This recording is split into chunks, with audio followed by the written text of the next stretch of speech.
11:01. It's time to get up and get your day started.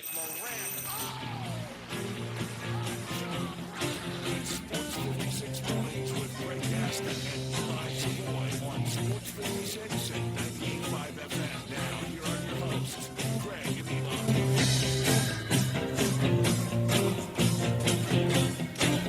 We have made it to another Friday. Good morning to you, everybody. Happy Friday. We've made it through another week, and we're halfway through another month. It is the Friday, May 16th, 2025 edition of Sports 56 Mornings. Good to have you with us on this Friday. I'm Eli Savoy. No Greg Gaston today. He'll be returning to the program on Tuesday. Elijah Seegers is here as well. And on this Friday edition of the program, it is going to be a very, very busy one, as we've got a lot of guests to get to, a lot of things to get to. We've got a Game 7 coming up this weekend. We know there's at least one Game 7 in this round of the NBA playoffs after Denver was able to get a win last night at home over Oklahoma City. We'll get into that coming up on the program and look ahead to the two games we now know will be happening this weekend. One tonight, one on Sunday. Round one of the PGA Championship was an interesting one. A shocking leaderboard, to say the least, with the names that are at the top and some of the big names that struggle, many of them complaining about the conditions and the situation. The decision made by the PGA Championship officials in round one. We've got Shohei Ohtani doing Shohei things, but then not doing a Shohei thing at all in his last at bat last night. The Memphis Redbirds going to have a little fun tonight and tomorrow, as they will be rebranded. They will not be the Redbirds for the next two games. They'll be something else. They'll be called something else. We'll be talking some baseball. We'll be talking football. The Showboat's in action tonight. We'll be talking golf. We'll be talking basketball. We'll be hitting it all here on Sports 56 Mornings. John Varlas will be here with his normal visit on Fridays. That'll be coming up in about 20 minutes, a little over 20 minutes or so. Talking prep sports. We are right in the middle of things as far as the postseason is concerned. The spring fling just around the corner. And we'll get an update from John about what's going on with that. The Preakness is tomorrow. Yeah, that's right. The Preakness is tomorrow. I know people may not even realize that because the fact that you don't have the Kentucky Derby winner running in it, so it kind of gets lost in the shuffle. But the Preakness is tomorrow. We'll have our man Ed DeRosa on to talk about that and handicap that and what's going on in the world of horse racing. That'll come up at 8:05. 8:25, 8:30, Keith Carter, athletic director at Ole Miss, will join us. We'll get into what's going on first at Ole Miss, but also around the SEC, the talk of the possible 9-game football schedule, the House settlement, how that's going to affect things. Always good to talk to Keith and kind of get an update and from just kind of an athletic director's perspective, especially from an SEC school, about what exactly the future holds when it comes to all of the changes that continue to happen in the world of college athletics. At 9:05, we'll do 10 in a row, give you an opportunity to win a great prize package. I will tell you right now that the 10 in a row, I think it could be fairly easy. It is very recent NBA history. That's what you need to know to win 10 in a row today. Very recent NBA history. So you can just mark that down. That's what you're going to need for 10 in a row today if you want to win a great prize package. At 9:30 today, we'll talk some baseball with Mike Claiborne, our buddy from the Cardinals radio network. Cardinals, who have been red hot, winners of 10 of their last 11. will be in action at the Royals, the Governor's Cup. I think they still call it the Governor's Cup, with the Cardinals and Royals get together. And so those two teams will be doing battle in Kansas City. And we'll be talking with Mike Claiborne coming up at 9:30 today. Weather-wise, looks like we could be seeing some rain today. It's going to be, there's going to be some sun. Might see the sun, might see the clouds. We're going to see some clouds. There is a chance of some showers and possibly even some heavy thunderstorms that could be somewhat severe. High be in the mid-80s. We're already at 77 degrees this morning. Tonight, again, some thunderstorms possible, including some severe thunderstorms. So could be a wet Friday night as well. Over the weekend, more chance for storms. Sunday, not everywhere we'll see them, but there could be some storms out there in various spots around the Mid-South area. But hopefully we avoid any severe weather, any issues like that. And if we do get any rain, everybody is safe and okay through that. Let me welcome in Elijah Seegers, who did predict the Denver Nuggets get the win last night. Now, you had said that Michael Porter Jr. and Russell Westbrook would step up, and Porter did hit a couple of big threes in that second half of that game. However, you did not see the Julian Strawther performance coming, did you? No, and I think millions of others did not as well. Julian Strawther, man, coming off the bench, 15 big points in the second half, really the last 2 minutes of the third quarter and beyond. That run at the end of the third quarter, that little 80-second, 90-second run, is ultimately what swung the game for the Denver Nuggets. It was a tie game at that point, and from that point on, Denver just took it. Yes, Strawther was amazing, all 15 in the second half. Christian Brown, also an amazing night with 23 points, 11 rebounds, 5 assists. So they did get a couple of role players to step up and turn in huge performances. Jamal Murray, despite being questionable, we find out during the day he's got an illness, he's questionable. He plays, and he has his version of the flu game, I guess, as he goes for 25 points, 8 rebounds, and 7 assists. Nikola Jokic, 29 points, 14 rebounds, 8 assists. Only took 14 shots. He was 9 of 14 from the field. Oklahoma City got a good game from SGA, 32.6 assists. Chet Holmgren was pretty good. The problem for Oklahoma City was Jalen Williams, the really good Jalen Williams. The other one's pretty good. Like the Arkansas Jalen Williams with the Y. Is one thing. But the other Jalen Williams, the all-star Jalen Williams, was not good. Could not make a shot. 3 for 16 from the field. Finished with 10 assists, but he just could not make a shot. And overall, Oklahoma City, 11 of 40 from three-point range in this game. And that became a big difference for Oklahoma City as they, especially in the second half, could not make a shot. But you mentioned that it really came down to two different runs. It was in the first half when Oklahoma City went up by 12, looked like maybe they're starting to pull away a little bit. Denver starts the run, then SGA picks up his 4th foul and has to go out of the game, and then they finish that run. They go on a 12-0 run to tie the game up, and then Dort hits the 3 at the buzzer to give Oklahoma City the lead, but a lead that you thought for a while that you're like, oh my gosh, they might be up 15 at the half, something like that. They're only up 3. And then it was that run in the second half with Strawther scoring 8 of the 10 points, just coming off the bench out of nowhere, dropping threes and made the nice cut inside. And really, I mean, those 2 runs were the big difference. And in Oklahoma City, again, Jalen Williams, it was weird. Like, you just don't normally see that. Like, he missed the dunk on the one break. Like, it was just one of those nights for Jalen Williams. Yeah, just kept compounding upon itself, an avalanche night in the worst way for Jalen Williams. And again, the whole adage is always that you expect role players to play better at home. And certainly, again, Brown was amazing. Strawther coming off the bench was amazing. Now they've got to go into Oklahoma City and try and do that, as we will get Game 7 coming up on Sunday afternoon, 2:30. And the Thunder, a 7.5-point favorite in that game, which is interesting. They've been their home games they've been, I think, in this series, every one of them, they've been a 10.5-point favorite. But now Game 7, obviously, after a series of close games other than the one, they are only a 7.5-point favorite in this one.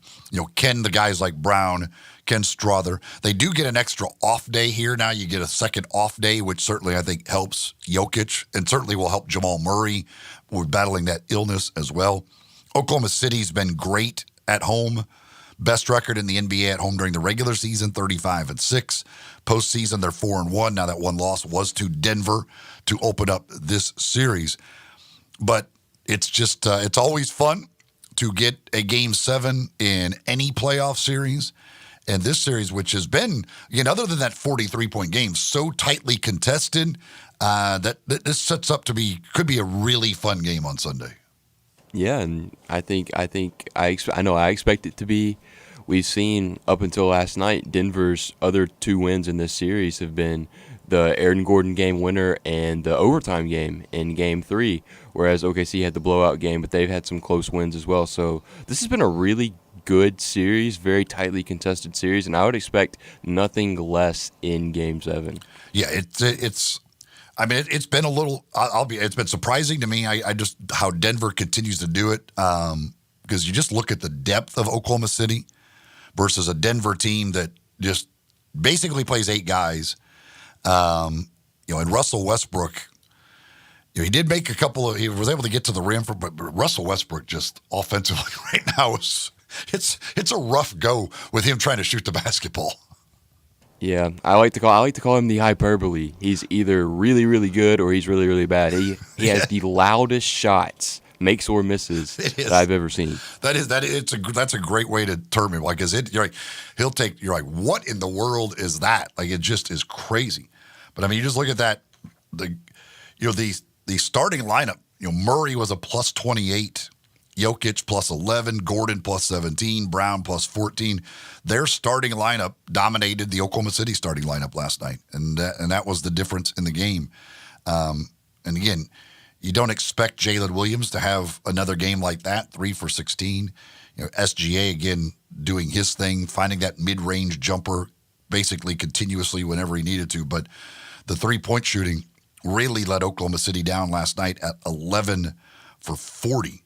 And the Nuggets also shot twice as many free throws and made 17 more free throws than what the Thunder did last night. So impressive performance by Denver. Backs against the wall. They force Game 7 coming up on Sunday afternoon. Meanwhile, tonight you'll get Game 6 between the Knicks and the Celtics as the Knicks try to close that out. They do not want to go back to Boston. Knicks are a 2.5-point favorite in this one. But this is where the Knicks feel the pressure because you do not, regardless of Jason Tatum playing or not, you do not want to have to go into Boston on the road for a Game 7. So we'll see if the Knicks are able to. Here's the weird thing, by the way. If the Knicks win tonight and close out the series, the Eastern Conference Finals still do not start until next Wednesday. Whereas the Western Conference Finals, knowing we've got a Game 7 to decide the second team on Sunday, will start on Tuesday.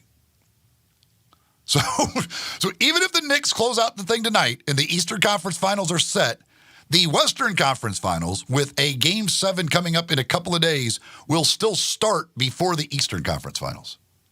The Timberwolves are rejoicing. Oh, they absolutely loved last night. That they were like, great.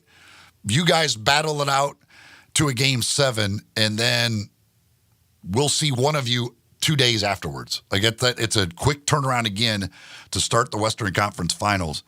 And then, meanwhile, again, the Pacers. When did the Pacers wrap up that series? That was on Tuesday. So the Pacers will have over a week off. There'll be 8 days in between games. And even again, the Knicks, if the Knicks wrap it up tonight, I mean, the Knicks are getting 5 days in there. So the Eastern Conference teams are going to be extremely well rested. And for the Knicks, with the fact that they don't play a whole bunch of guys, that's another reason to wrap it up tonight. Give yourself 5 days rest before you have to start the Eastern Conference Finals on Wednesday of next week. But Celtics and Knicks tonight. We'll talk a little bit more about that coming up later on in the program. Of course, tomorrow, the NBA, I assume the reason the NBA took tomorrow off is because they're giving the stage to the WNBA. That would make sense to me too, yeah. Because the WNBA season starts tonight, but tomorrow the WNBA has the doubleheader on ABC. So I believe the way it was set up that the NBA was just not going to play any playoff games tomorrow in order to give the WNBA the stage. You've got Caitlin Clark versus Angel Reese tomorrow, one of the games, and then the first game, Aces against somebody. Might be the Dallas Wings, maybe? I can't remember, but yeah, they've got the doubleheader, all of that. So that the NBA is given way to the WNBA for tomorrow. The PGA Championship, round 1 in the books, and wow, what a bizarre day. Johnny Vegas, who by the way, I have a bet on him to finish top 20 at plus 750. And I don't really know why, other than when I was like, it's wet conditions, the course plays long, you need to be able to hit it, and he hits it a long way. So I'm going to take Johnny Vegas. And I'm like, plus 750 to finish top 20. I'm like, I'm not asking him to win the thing. I wish I would have, now I wish I had a bet for him to win it, because just the cash out alone would be great. But I bet him top 20, whatever. 7 under par, 2-shot lead. He's never finished in the top 20 in a major, which explains why he was plus 750. Never, ever finished in the top 20 in a major. Hadn't qualified for a major in 3 years. And here he is leading the PGA Championship after one round. Again, it's one round, whatever. But, these names at the top of the leaderboard are bizarre. Ryan Gerard finishes at 500. He was at 7 under and finished bogey. He's only played 2 majors ever, 2 U.S. Opens that he qualified for. He's only made 1 cut at a major, and he's tied for second after one round at the PGA Championship. Luke Donald, 47-year-old Ryder Cup captain, has not finished in the top 40 in a major since 2015. Hadn't made a cut at a major since 2019.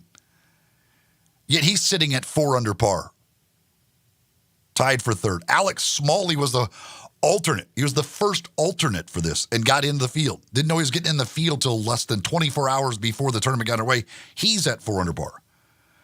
Meanwhile, Rory McIlroy's at 3 over par. Justin Thomas is at 2 over par. Justin Rose, 5 over. Jordan Spieth, 5 over. This is what makes golf amazing in a lot of ways, is that you can, on a given day at a major championship, a guy like a Ryan Gerard can go out who's nobody's ever heard of him. Literally nobody's ever heard of him. And he can beat Rory McIlroy, who is either the best or second best player in the world right now and playing unbelievable golf this year. And Ryan Gerard can beat Rory McIlroy by 8 strokes on that given day. It's just bizarre. Johnny Vegas beat Rory McIlroy by 10 strokes yesterday. Now, we'll see what happens the rest of the way. But that's golf. And on just about something that any day can happen. Hell, Sean McKeel, our buddy Sean McKeel, of course, former PGA Championship winner. He tied Rory McIlroy yesterday. He's at 3 over par. Scotty Scheffler did shoot 2 under. He was not happy with the decision not to play preferred lies or ball in hand, lift clean in place, whatever you want to term it. He complained about mud balls afterwards. Xander Schauffele complained about mud balls afterwards. They were not happy with the whole decision to not play lift clean in place yesterday. But listen, the whole field played it. Now, granted, it may have wet early maybe it was wetter early in the day than later, so maybe you had to deal with it more early in the day, and they played very early.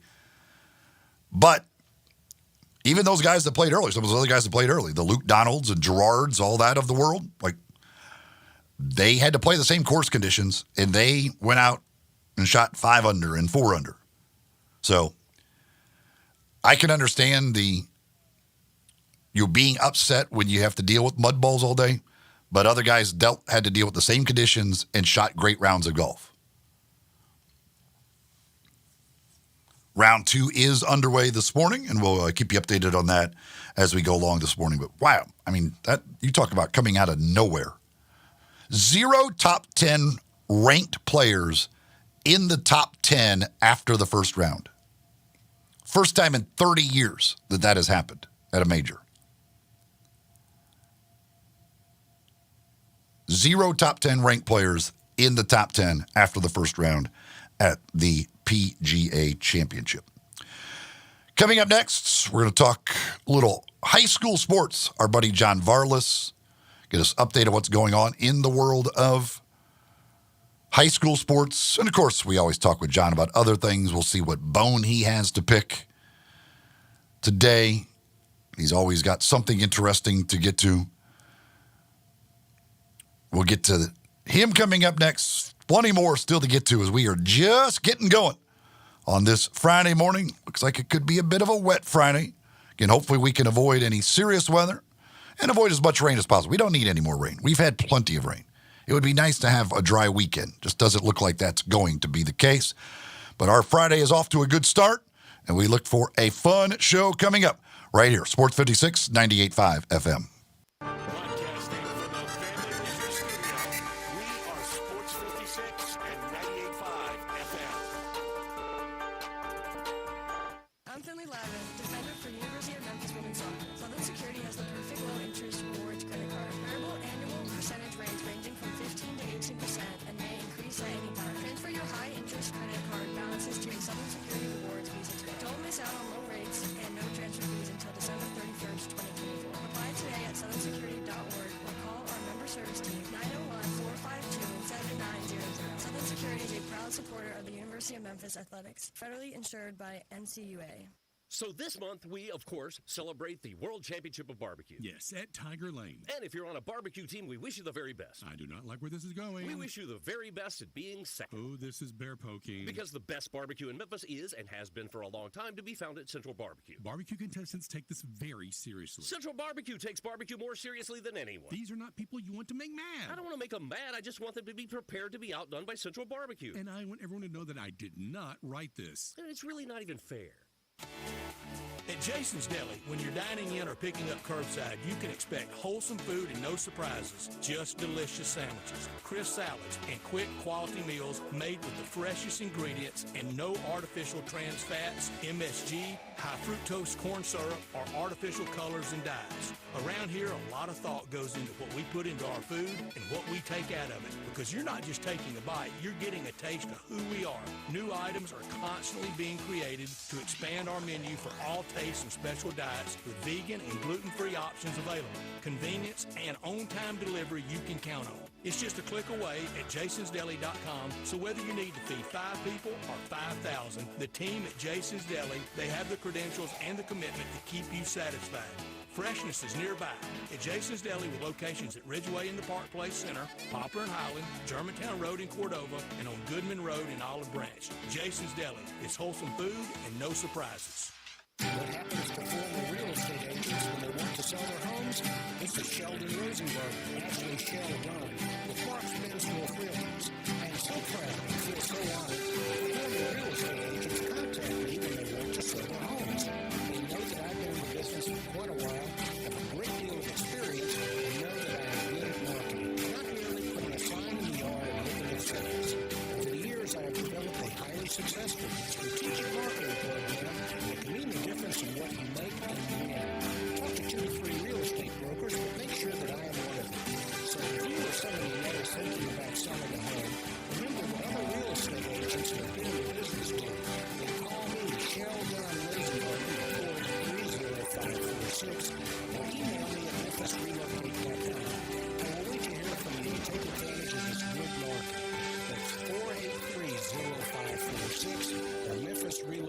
KiaKey.com. Thank you.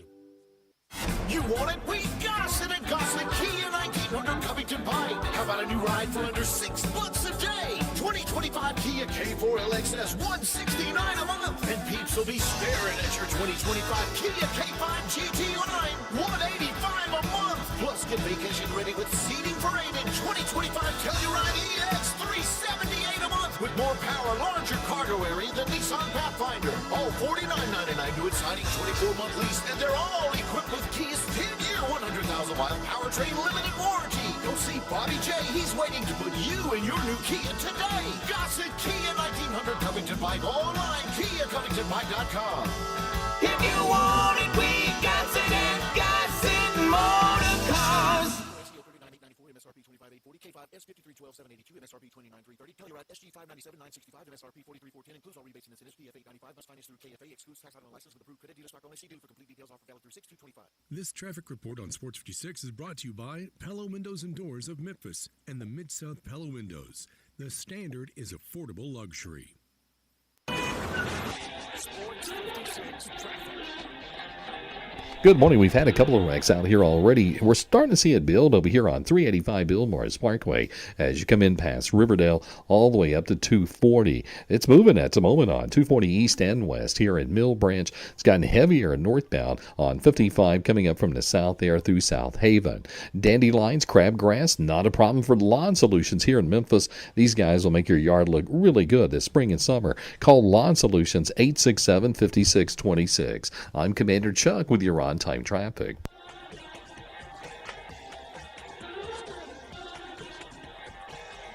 Now back to Sports 56 mornings on Sports 56 and 98.5 FM.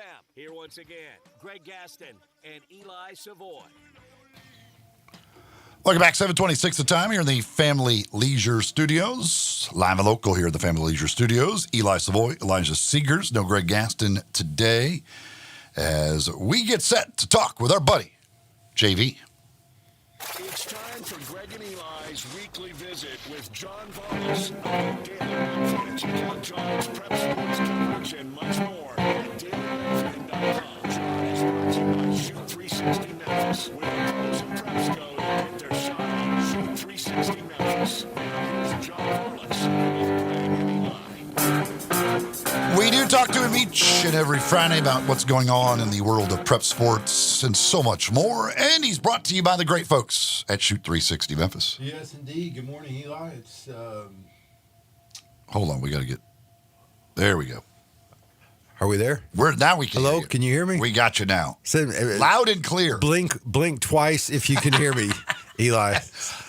Okay, I think we're good. Gotcha, All right, yeah. So Shoot 360 Memphis. It's where the preps and the pros go to get their game on, and you know, young people. If you ever aspire to be a pro and you want to get better at the game of basketball, Shoot 360 Memphis is the place for you. They've got the full-size courts out there at the Cordova location on Big Orange Road, the high school courts, the shooting bays, the passing bays, and, of course, the expert coaching to get your game right. So give them a call out there in Cordova at 901-779-3176. Parents, you can get your kids in there on a monthly subscription, a 2-month subscription, a longer term. Any length of time you want, they'll work with you. And if you do decide to subscribe, please make sure you use the promo code JV2025, and they'll know that I sent you. But yeah, Shoot 360 Memphis, they will get you right, and they'll get you right at the game of basketball, which I think we saw one team that could have needed that last night, right, Eli Savoy? Jalen Williams, he may need to go to Shoot 360 before Sunday to get a little tune-up. Poor Jalen Williams. I don't know if they have an Oklahoma City branch, but yeah, maybe you might want to go in there and get a few up if you can. Russell Westbrook may want to get to Shoot 360 if you can. No Russell Westbrook slander. I'm probably like one of the biggest Russell Westbrook defenders out here. So, I don't like you. You can defend him all you want. No, you can't defend his shooting right now. The dude looks like it's horrendous. I can, but I mean, throughout his career, I think he's been unfairly maligned by certain quarters of the internet. But we're not going to get into that. But no, I mean, Russell Westbrook is in my opinion, a unique player. I mean, he's going to go down as he is very unique for his size. And I don't use that word lightly. I mean, for his size, for his energy level, for what he's been able to accomplish throughout his career, the that season's averaging triple doubles, and people will say, well, that hasn't led to winning basketball. But, you look at Russell Westbrook and most of the games that he's played throughout his career, you have to say, well, what more could he have done? What more could he personally have done? So, that's the way I look at it. But yeah, shout out Russell Westbrook.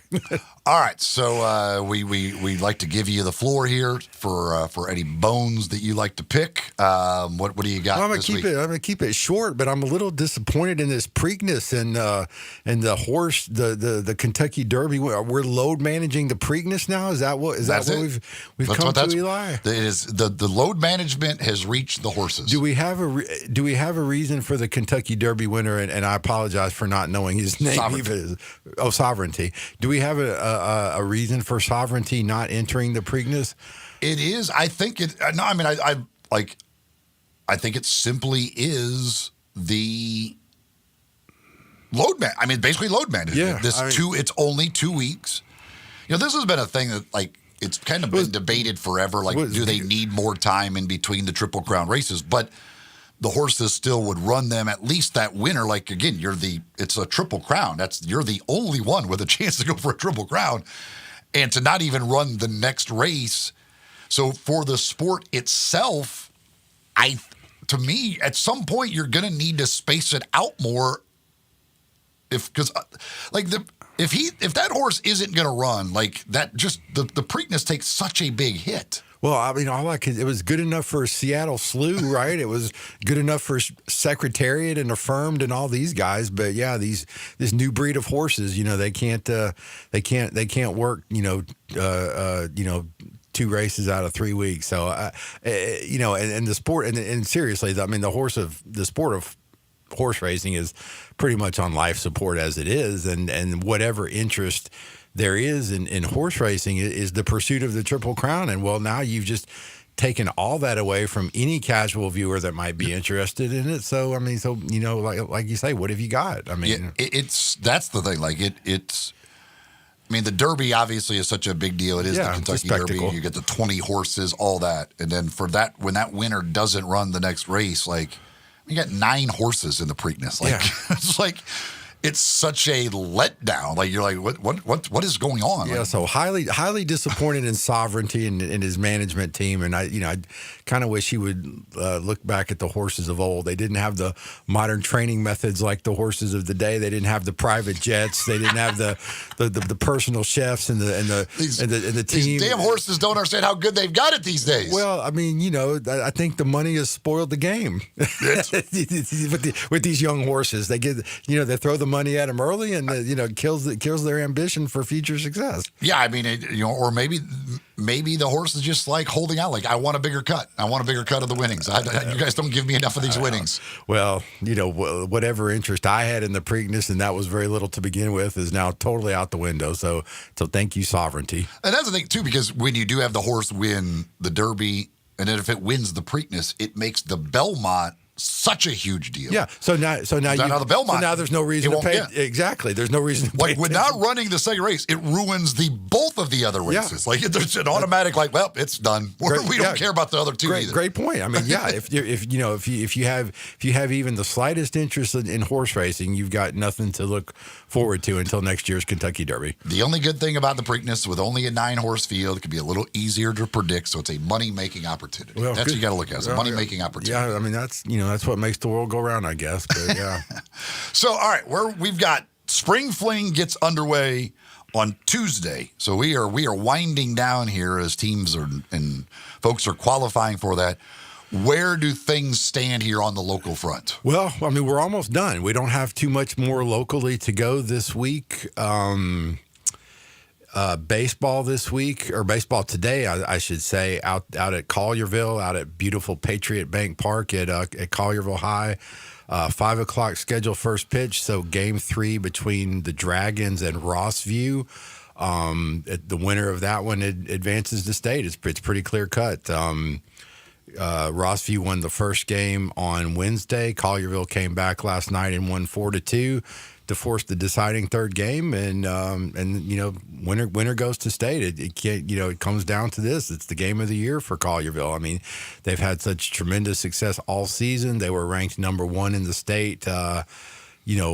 Several weeks early in the season, I think they won their first 21, 22 games in a row. They played in that prestigious national tournament in North Carolina. I mean, really good season, a terrific senior class. I mean, lots of college guys that are going to go on and play at the next level.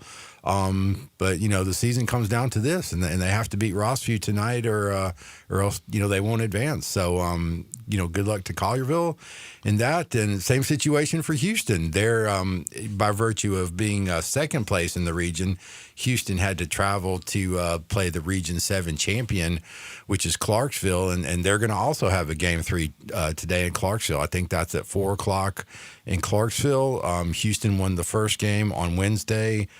Clarksville came back and won last night. So, again, forcing a deciding Game 3 with those two teams. So we could have 2 local teams in the largest public school classification next week. We could have 1. We could have 0. Hopefully we'll get at least 1. I mean, Houston and Collierville, I mean, it would be a shame for at least one of those teams not to. They're both really good teams, really good players. And if they do advance, they have a legitimate chance to win, the state championship. It would be pretty shocking if neither of them made it, right? For the years they've had? It would be shocking. The thing of it is, Eli, just with these matchups, Houston, Collierville, but Rossview and Clarksville, I mean, when you put those 4 together, those are 4 of the top teams in maybe the top 10 in the state. So it just happens that, Region 8 is paired with Region 7 every year, and it just so happens that they all happen to have really good teams this year. Yeah.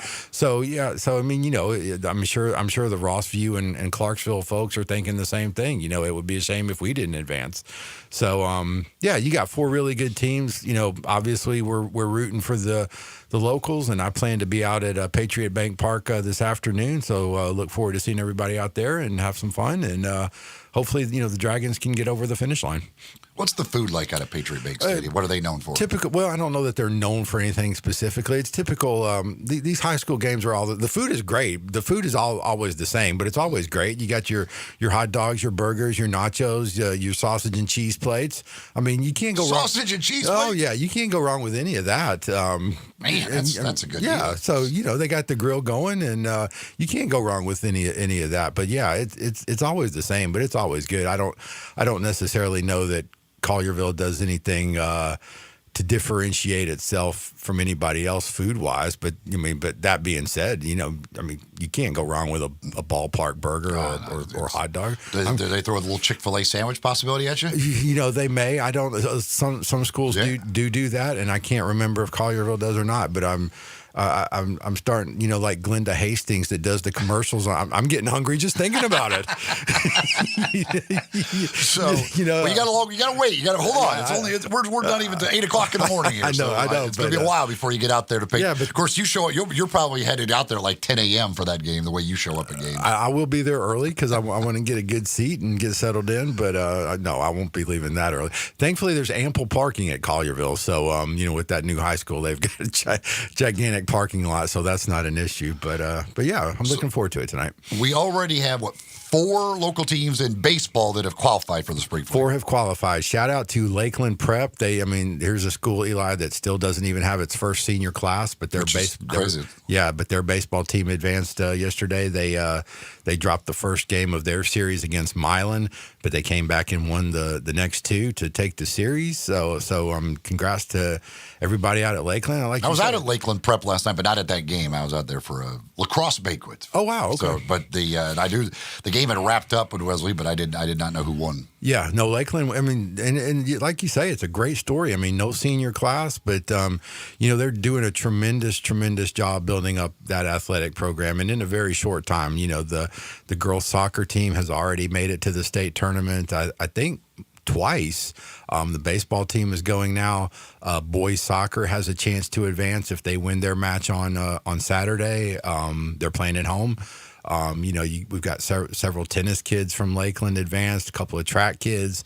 So they're already really doing a good job making their presence known. So shout out to them. Congrats to Munford. They've advanced in Class 3A. They beat Dyer County in that series last night, and earlier this week, Briarcrest advanced, so they'll defend their Division II AA state championship. They swept Knoxville Catholic in 2 games, and then Christian Brothers was interesting. They had to go on the road to Chattanooga Baylor, and Baylor's field flooded apparently, so they actually played They actually played that game in Georgia. Technically, they went to a high school in Georgia, which was like 30 minutes away from Baylor, but it was in Georgia. It looks like a really beautiful field from the video I saw, But yeah, Christian Brothers got a couple of great starts from Scotty Stafford and Ty Holman. They pitched complete games, and they swept Baylor, and they're gonna advance as well. So 2 out of the final 4 teams from Memphis. In Division II AA are from Memphis. That's great. Good for Jason Mott and company. Yeah, it was big victory. I was really impressed, 'cause that's hard to do, and they've done it 2 years in a row. It's the same situation as last year. Briarcrest was the 1 seed. They played at home. They advanced. Christian Brothers went to Baylor last year and advanced too. So 2 years in a row they've gone to Baylor and swept them and That's advanced. Impressive. Yeah, that is really impressive. All right, elsewhere, the other sports, like softball, how many, do we have any? Softball, St. Benedict is already through, and Eli, our local softball historically has not been strong. I think the last local team that won a state championship was Tipton Rosemark, and we're coming up on quite a long time with that. That's, I want to say we're probably approaching about 10 years with that when they won their state championship, maybe a little less than that. But, historically, softball is not the strongest sport around here locally, but this St. Benedict team is really, really good. And especially offensively. I was looking at their numbers here the other day. They're on a 12-game winning streak, and they're averaging 11 runs per game in those 12 wins. So they're mashing the ball. In softball, that's a lot. Yeah, they're mashing the ball. I mean, they have a girl, Zoe Bernard, who's going to play collegiately at Michigan State. Another young lady named Izzy Henderson. She's batting .750 in the postseason. So the bats are hot for St. Benedict. As always, it's going to be matchups when you get to the state tournament. I mean, there's, the Final Four is going to be a lot of good teams, and I don't know if St. Benedict's necessarily faced the schedule that some of these other teams have, but St. Benedict's really good, and if anybody can break through and in the title drought in softball, it's this particular bunch, because it's a really, really good team, and they've been the best in our area, hands down, this season from start to finish. Soccer wise, nothing is decided just yet. I mentioned Lakeland Prep; they're playing for a chance to advance Saturday. Christian Brothers, they're playing tonight, actually, or this afternoon, actually, at the University of Memphis Stadium. They're playing Chattanooga Christian, so if the Brothers win, they'll advance in large large private schools, and small private schools. Lausanne and ECS are going to play, not each other, but they have games, and they still have a chance to advance. I think Lausanne's playing tomorrow. And then, of course, in the big public schools, great match this week between Houston and Bartlett in the region final. It came down to a goal for Houston with about 4 minutes left. So that means Houston will be at home Saturday for their sectional game against somebody from the Clarksville area, and Bartlett will travel to the Clarksville, just like baseball. So, and it's interesting too, Eli, because again, either one of those teams, those are both really good teams. The match that Bartlett lost, that was their first loss this year. So either one of these teams can win a state championship, Houston or Bartlett. You just got to get there, and a lot of times, getting there is the hardest part. But huge advantage for Houston to have that home match in the sectional game, and of course, we wish them good luck as well as Bartlett.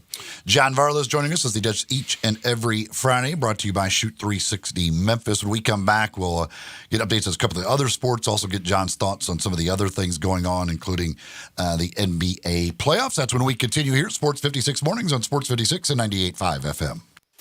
Be sure to follow us at Sports56 WHBQ on Twitter, Facebook, Instagram, and YouTube to watch live video of our shows. Stay up to date with station events and have chances to win prizes. Don't miss out on anything that's going on. Follow us at Sports56 WHBQ. Locally owned and operated for over 40 years, Automatic Gates Construction tailors custom gate solutions for all your residential, commercial, and industrial needs, including repairs, maintenance, and installation. Automatic Gates Construction specializes in designing and installing automatic gates and fencing that seamlessly blends security, functionality, and aesthetic appeal. Elevate the safety and efficiency of your property with a premium gate solution. Automatic Gates Construction at myautomaticgates.com. Pools, and more pools. Yes, it is pool time at Family Leisure. Family Leisure is already booking pool installs, so you need to buy now and get on that list. 24-foot pools start at $19.99 install. Liners are starting at $2.99. You're going to need some pool accessories, so they're all up to 20% off. Not quite ready for a pool? That's fine. Get a 5 or 6 person hot tub starting at under $7,000. You can also go for a swim spa or perhaps a cold plunge tub. Those are now $2,000 off. Get patio furniture up to 50% off on select sets. Buy your pool now. Get on that install list. Mention this commercial, and your install is free. It's underlined in the in bold print, so you know it's big. It's pool time at Family Leisure. Family Leisure, Whitten Road at I-40, where family and fun come together. Nestled in the heart of East Memphis, located corner of Park and Cherry, is a beautiful residential neighborhood. I'm here at Town Village Audubon Park interviewing a new resident, Carolyn. Share with us why you chose Town Village. Well, if your parents or special friends need to make that big move, let me share with you my experience. It was tough for me to leave home, but then I discovered Town Village. I would like to highly recommend Town Village to you and your loved ones. After looking at all the amenities and meeting all the people and the staff, I was hooked. From restaurant, bistro, 3 meals per day, housekeeping, transportation, security, health care, physical therapy, exercise room, and even a heated pool and spa. Come see us and make your new home in Town Village. Visit us and call Daniel at Town Village Audubon Park at 901-374-7342. There's no place like home, Town Village. Extraordinary events from once in a blue moon, and right now, even the most extravagant luxuries are well within reach. The one and only May sale is back at Sissy's Log Cabin, and you can save up to 50% on nearly everything in the store. This is your chance to get the service, selection, and experience that makes you feel like family at the best prices of the year. Guaranteed. Don't miss the one and only May sale at Sissy's Log Cabin, because life's too short for ordinary jewelry. Hi, I'm Glenda Hastings, owner of Napa Cafe, and I'm inviting you over for dinner. Treat yourself tonight with a delightful dinner of scrumptious combinations, fresh salads, homemade soups, or maybe start with an appetizer, like our baked Dungeness crab dip with manchego cheese, lemon, garlic, and French baguette toast. Drift into one of our fresh seafood dishes, like the caramelized sea scallops with curry beurre blanc, black forbidden rice, and Thai mango salad, or our ancho honey glazed salmon with creamy black bean puree, avocado pico de gallo, and jalapeno crema. Maybe you're looking for something cozy and comforting, like our Duroc pork chop with apple brandy demi-glaze and blue cheese bacon mashed potatoes. We have something for everyone. Napa Cafe, open Wednesday through Saturday for dinner starting at 5 o'clock. For reservations, visit our website at napacafe.com. Come join us. I'd sure love to see you. Congratulations to Napa Cafe, celebrating 27 years of great food and service for you. Napa Cafe. I'm Gary York. I'm the service director of Lexus in Memphis. Our service department wants to be more than just a place where you get your oil changed. We do glass repair, windshield replacement, recalibration of your camera and sonar systems, even wheel repair, tire replacement, all the things you would expect from a luxury automotive vehicle. Please check out our website. You can schedule your appointment, check out our specials, hours of operation, or if you'd like to do it in person, please reach out to one of our associates at 901-271-5199. Now, back to Sports 56 Morning. on Sports 56 and 98.5 FM.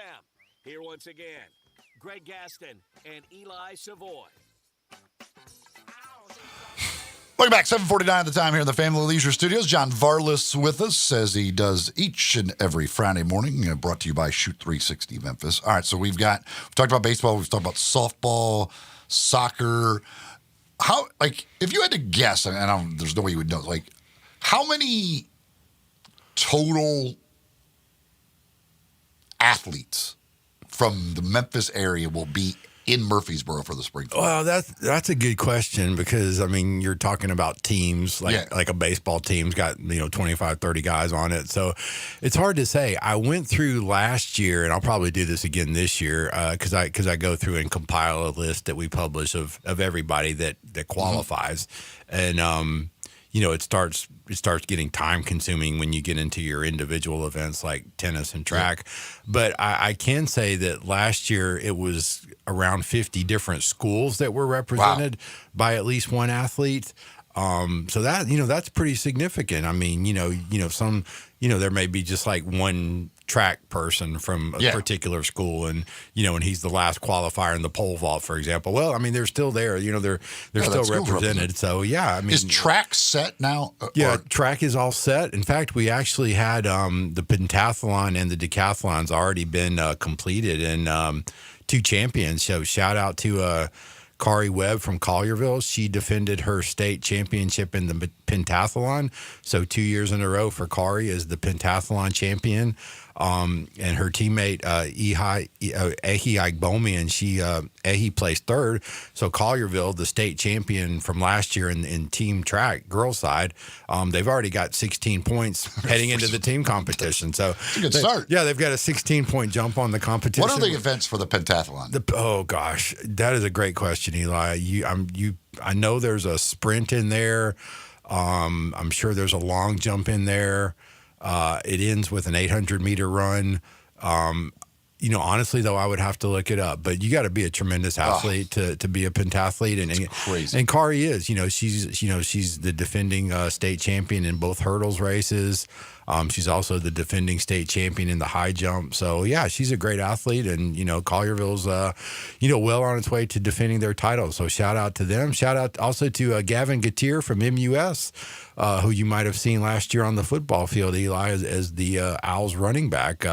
He won the decathlon yesterday for a large private school. So, the great decathlon tradition there at MUS with Harrison Williams and others, and now Gavin's following right in those footsteps. Just a tremendous performance from him, a really talented athlete, and he's only a junior, so he'll be able to come back next year and defend his decathlon championship as well.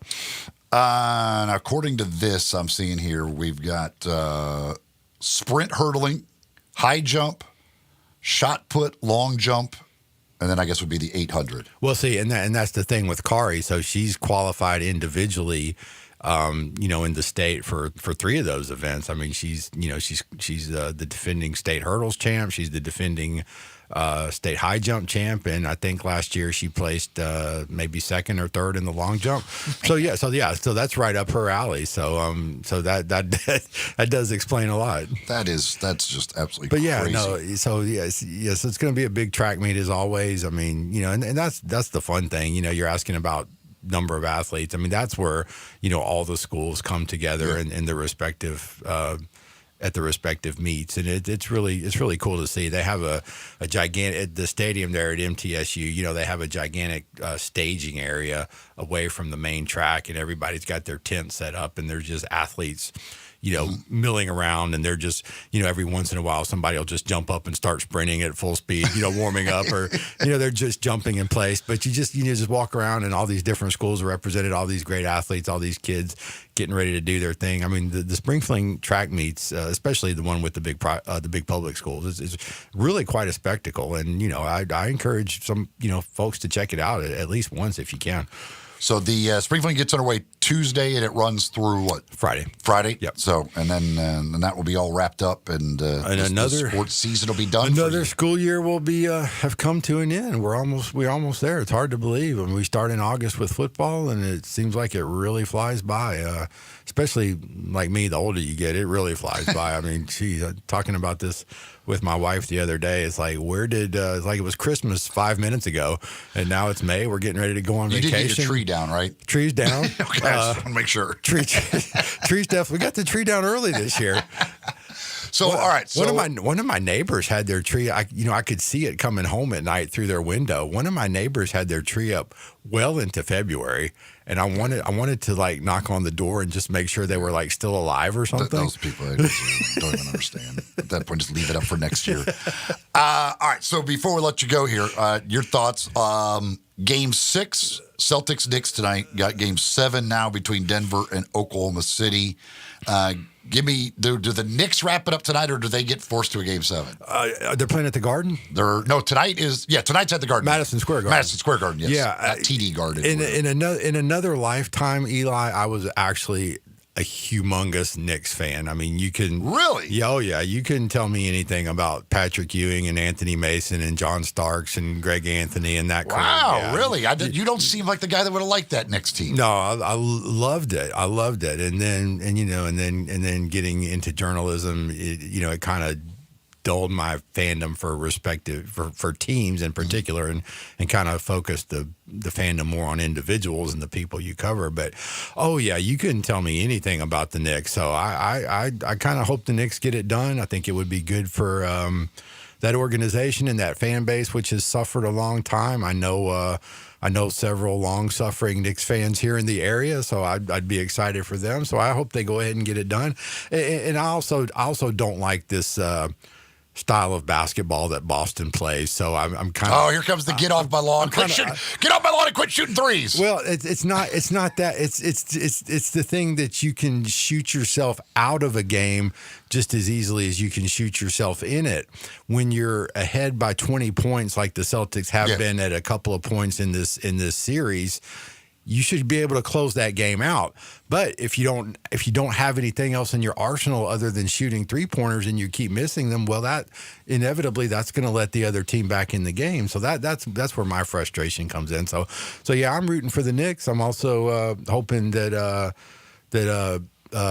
Denver closes it out. I've talked about Westbrook earlier, and you got Nikola Jokic. If you got the best player on the floor, you've always got a fighting chance when you got the best player on the floor on your team. And I think he would have my MVP vote over Shai Gilgeous-Alexander. I don't think that's the way it's going to go, no. but look at you, John Varlas, a fan of the old Knicks and Russell Westbrook. You can't tell if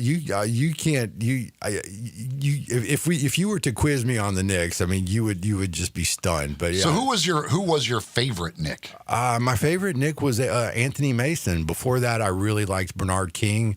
I mean, I liked Patrick Ewing. I love Bernard King. I mean, that guy, he could score. Very underrated player. He had his personal demons, and that kind of took him down. But yeah, I know that guy was a machine. Bernard King, Ewing, all those guys. I like Charlie Ward. I mean, Charlie Ward came out there, kept his mouth shut, and just did his job. Out of Charlie Ward, I love it. I love it. It was a great team, right? Johnny Varlas Knicks, I love it. I'm saying that was. Did you celebrate the draft lottery when they got Ewing? Were you like? I don't know that I necessarily celebrated.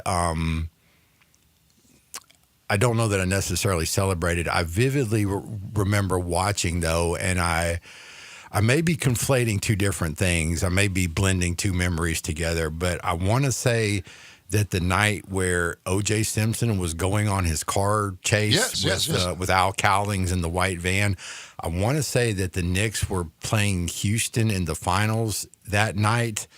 And that was the game where John Starks just missed everything and just kept shooting like the Celtics. He just kept shooting and kept missing everything. It was like Jalen Williams. I think he finished like 2 of 17, 3 of 15, something like that. And that may be wrong. It was the It may have been the night before, but I mean, I've conflated the two together there's in my the head. 30 for 30 about that day. Yeah. There was Arnold Palmer's last round ever at the U.S. Open. Yeah. There was all kinds of different things going on. I've blended it all together in my head, but I remember sitting there in my grandmother's house in a little black and white television and just watching John Starks shoot him right out of the game against Houston, and I'm like, man, what are you doing? Just pass it. See, guys have been shooting teams out of games for years and years, even the ones that you liked. Yeah, but the thing is, John Starks wasn't shooting from 3-pointers. He was just missing conventional shots, which I guess is worse, right? That is true. He is John Varlas from the Daily Memphian. Keep up with his coverage. He'll be in Murfreesboro next week for the Spring Fling. And again, a lot of big games still to happen over the next few days as teams try to qualify for the Spring Fling. And nobody keeps you up to date with it any better than John. You can follow him on X at John Varlas, where he'll keep you updated on there as well. Johnny, thank you so much. We'll talk to you from Murfreesboro next Friday. Yes, indeed. And hopefully the weather will hold up and we'll see everybody out at Patriot Bank Park tonight. And maybe somebody will buy me a sausage and cheese plate if I look hungry enough. John, brought to you each and every week by Shoot 360 Memphis. When we come back, we're going to talk some Preakness. Ed DeRosa joins us after this. Sports 56, 98.5 FM.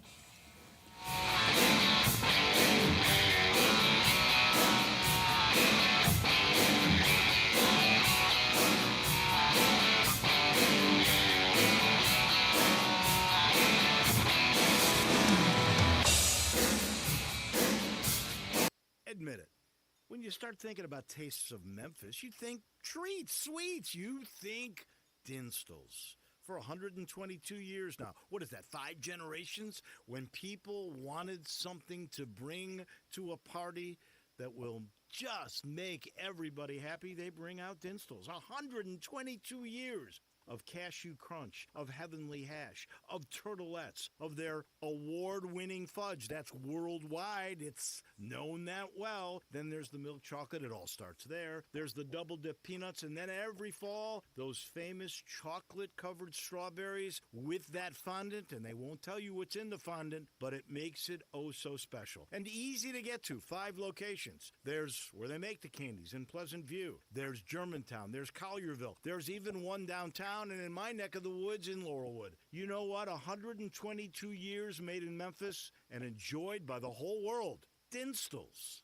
If you love sports and Mexican food, you can get the best of both at Los Cabos Mexican Bar and Grill on Summer near Graham. Watch all the big games and all the activities on all the walls at Los Cabos. And enjoy premium tequila shots anytime for just $5.50. Celebrate every day with reservations from 10 to 3 and happy hour from 3 to 8. Lunch is just $6.75 to $10.99 and margaritas start at $4.99. Experience real Mexican cuisine along with great sports at Los Cabos on Summer near Graham.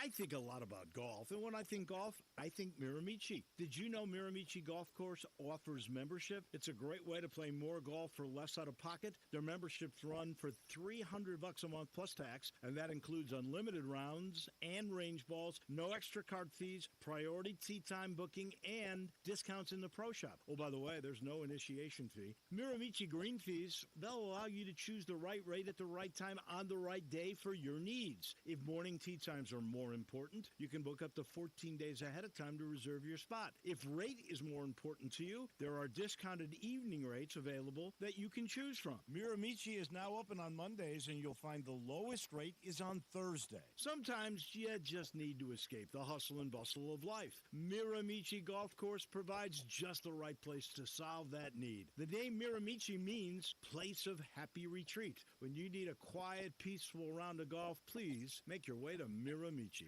Looking for a high-efficiency planting solution?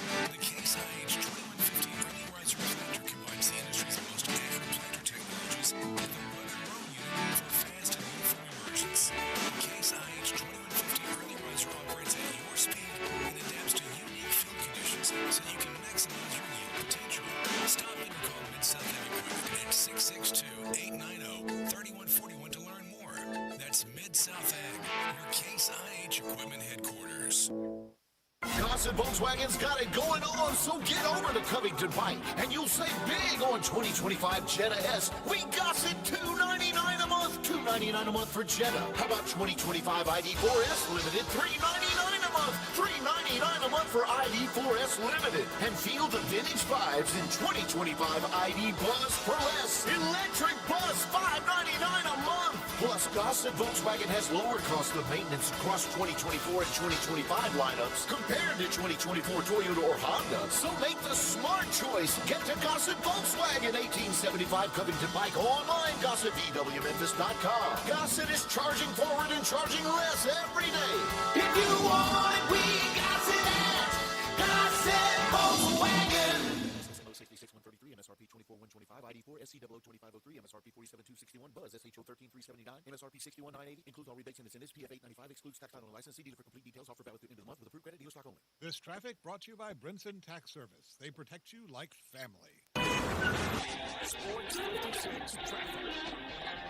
Good morning. It's got a little bit heavier in the last few minutes. Coming down I-40 westbound right now in Germantown Parkway, all the way down to Sycamore View Road. A little bit heavy trying to get off that ramp from Austin P Highway onto I-40. Midtown traffic not bad right now as we check it out live on 240 here up by Lamar. I-40 around Chelsea still seems like it's cooperating right now.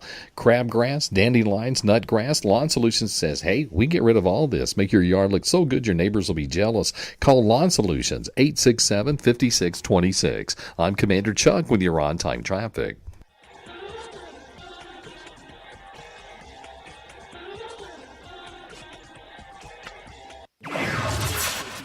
WHBQ Memphis and W253DF Memphis with Brett Norsworthy and Brian Dacus. Weekday afternoons from 3 to 6. Now back to Sports 56 mornings on Sports 56 and 98.5 FM. This hour is brought to you by James Gaddis Jewelers. Diamonds are forever. Here once again, Greg Gaston and Eli Savoy. Welcome back here in the Family Leisure Studios, hour number 2 of the program. Ed DeRosa going to join us in just a moment, talk a little Preakness with him. Keith Carter at the bottom of the hour. And then in our third hour today, we've got Mike Claiborne. We've got 10 in a row, so we still got plenty to get to on this Friday, May the 16th, 2025. This hour is brought to you by James Gaddis Jewelers. And we are live in the Family Leisure Studios. It's where family and fun come together. Family Leisure, 2120 Witten Road. And we are getting really close to summer. School year's about to be wrapping up. Boy, those pools, great for the kids, great for the adults as well. Go check them out over at Family Leisure. Again, 2120 Witten Road, just north of I-40. Again, today, going to be in the mid-80s. There is chance of some rain and storms. A lot of it's going to be to the north of us, but there is some that could hit us here in Memphis as well. So hopefully we can avoid any of the severe weather, but there is a possibility of some severe thunderstorms as well during the day and night tonight. But a lot of that's going to be up to the north of us. So folks up to the north, stay safe up there as well. Well, tomorrow is indeed the Preakness Stakes. And when these Triple Crown races come around, we love the opportunity to talk to Ed DeRosa from Horse Racing Nation, who you can follow on X at EJXD2. And he joins us again, as he did a couple of weeks ago for the Kentucky Derby. Today, he joins us to talk a little Preakness Stakes. Ed, how you doing this morning? I'm great. Looking forward to another big weekend of good racing. Yeah, it's the unfortunate part, I guess, about this is all anybody really is talking about with the Preakness is the fact that Sovereignty is not running, and what can be done, I guess, to try and maybe fix things so that we don't deal with this. People keep asking me, and I just keep bringing up load management. It's the way in sports today, and it apparently has reached the horses now. But like how disappointing is it for the sport really to not have the Derby winner running in the Preakness? It's disappointing. It's sort of a two-pronged thing. Number one, you want to see the Derby winner race, so that's always exciting, whether it's the Preakness or wherever he shows up down the road. But number two, there's just no denying the gravitas that it carries having the Derby winner in the Preakness. I would expect ratings will be down. There's definitely a little less buzz. I mean, certainly some talking points, but most of them are surrounding him not being there. So it is disappointing. Of course, standard boilerplate. We all want to do what's best for the horse, and that's always going to be number one. But I'd be lying if I said it isn't a little disappointing. Is there at any point that they would get to if this keeps happening or whatever, that they would say, all right, we're going to space these races out further to avoid this? That's certainly one option. I think another is, like right now, over the years, things have sort of gotten separated with the Triple Crown. The Belmont Stakes, for instance, is on Fox, whereas the first two races are on NBC. So in my mind, the industry and especially the tracks involved need to decide, is this do we want to make an effort to make this a series and make it important? And if the answer to that is yes, then I think you get into serious discussions about spacing of the races and bringing back some sort of bonus for sweeping all three, increasing purses for participation, things like that. The Derby is a $5 million race. The Preakness is only, air quotes, only $2 million. So, there's a lot more incentive to be in the Derby. And I've been doing this now about 25 years.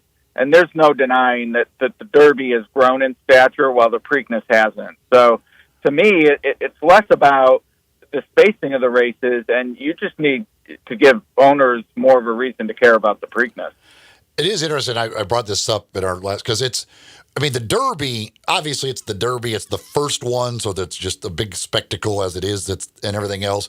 But you got 20 horses, like it's this huge thing. And then when you get to the Preakness and it's a 9-horse field and the Derby winner's not running, it's hard to feel like that they're equal, like that this is even part of something that the Kentucky Derby is also a part of. Yeah, the Derby's gotten so big it almost pops the balloon versus, the Preakness, maybe you'd have a little deflation, which is natural, but, it's sort of racing a victim of its own success. The Derby has gotten so big, which is great for Churchill Downs and Louisville. It has come at the expense of the Preakness, though, because so many eggs are put in the Derby basket, whether it's, the bucket list item in racing as a fan or as an owner. Above all else, you're trying to make that race and not even considering the Preakness. It definitely has had an adverse effect. So like I said, I think the tracks need to decide, yes, this is a series. It's important to us that these three are known as the Triple Crown, and adjust accordingly, whether that's money available or scheduling. Or, I could see a path where Churchill Downs says, we don't need the other two races anymore, and our race is king, and the other two do what you want. If they named Ed DeRosa the king of horse racing here, spacing wise, what would you do with these three races? I think 3 weeks does make more sense. The issue I have with that is because of the May calendar. About half the time you're going to be dealing with Preakness on Memorial Day weekend, and I'm not sure how much sense that makes. Same as if you went to 4. I'd really try to figure out a solution where it's 2 weeks. It's a good week on the calendar for sports. It's gotten good ratings. I mean, the half hour of the Preakness race does better than most NBA and NHL playoff games. Now, granted, that's only half an hour versus 2 or 3, but still, people tune in. There's a sense of momentum there with the 2 weeks. So as king, I would really try to get the stakeholders at the table and say, hey, how do we make this work to get a better race 2 weeks after the Derby? Because when you get into 3 and 4, Memorial Day, kids getting out of school, NBA Finals, which is a totally different animal than just the playoffs, I'd want to stay off that if possible. So while we don't have the winner of the Derby, we do have journalism running in the Preakness, who was second at the Derby, went in as the favorite of the Derby. You've got Sandman, who was one of the favorites at the Derby as well. Overall, as you look at this Preakness field, anything that kind of stands out to you? I'm thrilled to see journalism back, and I didn't hit him in the Derby, finished second, but felt good about being on one of the right horses. Sovereignty obviously being the most right, but him back, I'm not worried about the 2 weeks at all. And someone who watches racing every day, one of the great things about these big events, being on TV, is they actually attract casual money. There's a reason you and I are talking now instead of, a Thursday in August. And the betting makes it possible to bet the big favorite in the Preakness. I think if this were, any old race, stakes race in July, journalism would be 3-5, minus 150 to the sports bettors out there. But because this is a big race on TV, Triple Crown, he's actually going to be 6 or 7-5, which is plus. Yeah. You have to bet less to win more. So I'm excited that he's here. I think the betting in these races make him worth betting in this race, and I'm going to run it back. I'm going to try to get my money back on this guy tomorrow at Pimlico. You mentioned, again, finished second at the Derby, and what did you think of his run at the Derby and the path? Obviously, it was in slop and everything else, but what did you think of his run at the Derby? Yeah, I thought it was good. I mean, he just got beat by a better horse that day, and time will tell. Hopefully this season they'll meet again, and we'll get to, have him battle it out. Won't be in the Preakness, so journalism has a chance to get even the score Triple Crown race-wise. But it was solid. He had a little bit of trouble early, professionally handled that, and made in what I would think in most years is a winning move. Unfortunately for journalism, Sovereignty made an even better one and was just lying in wait right behind him. But there is no doubt in my mind, gentlemen, that if journalism runs the same race as he did in the Derby, in the Preakness, he's the winner. There's no one else in this race that can run that race. So it's just a matter if you think he can do it back on 2 weeks. And Baeza, who was third, he ran really well too, and he's not in here either. So in my mind, there's just no performance that any of these horses have run that make me scared that journalism couldn't be up to the task. Is Sandman the biggest challenger? The odds board will say so, but I actually don't think so. So that's another reason this is an opportunity. Sandman, to me, just leaves himself too much to do. And he did run on a little late, but he was with Sovereignty throughout most of the Derby, and Sovereignty just said, eat my dust, and turned on the afterburners, and that was that. Now, again, no Sovereignty in here, but Sandman was no match for journalism either. And there's nothing I've seen from either of their careers, let alone the Derby alone, that makes me think Sandman turns the table. So I hope he takes money. It's a great story. There's a social media influencer involved, and he's generated a lot of buzz for the horse on social media, which is great. I hope people watch and bet. But in terms of having a shot here, I'm going to play again. So how does this race kind of go? Who sets the early pace? How do you see this one kind of unfolding? That's another thing in journalism's corner. I think the pace is going to be somewhat similar to the Derby. Baffert has one in here that ran on Derby Day, not in the Derby, but he's at the rail, so he needs to go. Dwayne Lucas is running back American Promise, who is 16th in the Derby, but definitely had plenty of trouble in traffic. He should get a much better run in the shorter field here. And then Steve Asmussen, who's won the Preakness before, even though he's never won the Derby, he has a horse named Clever Again, who also figures to be on the lead. So there should be plenty of early running for journalism to chase down. I would expect them to make a similar move in the Derby, get into contention in the far turn, and then hopefully that'll be that. Is the better of them. But yeah, I definitely think the pace is going to be somewhat similar to the Derby, with 3 or 4 horses vying for the lead.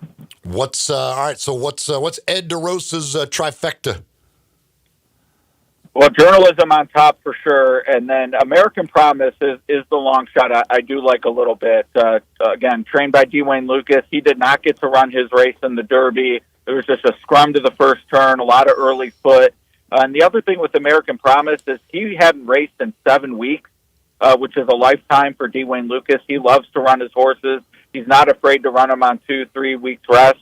So to me, I think American Promise can improve off that Derby run. He probably won't take a lot of money because he was 16th, but I think he can make a better case for himself. I'm not sure about the trifecta 9-horse field, but Exacta for sure. American Promise is a horse I'd love to get underneath journalism is a long shot.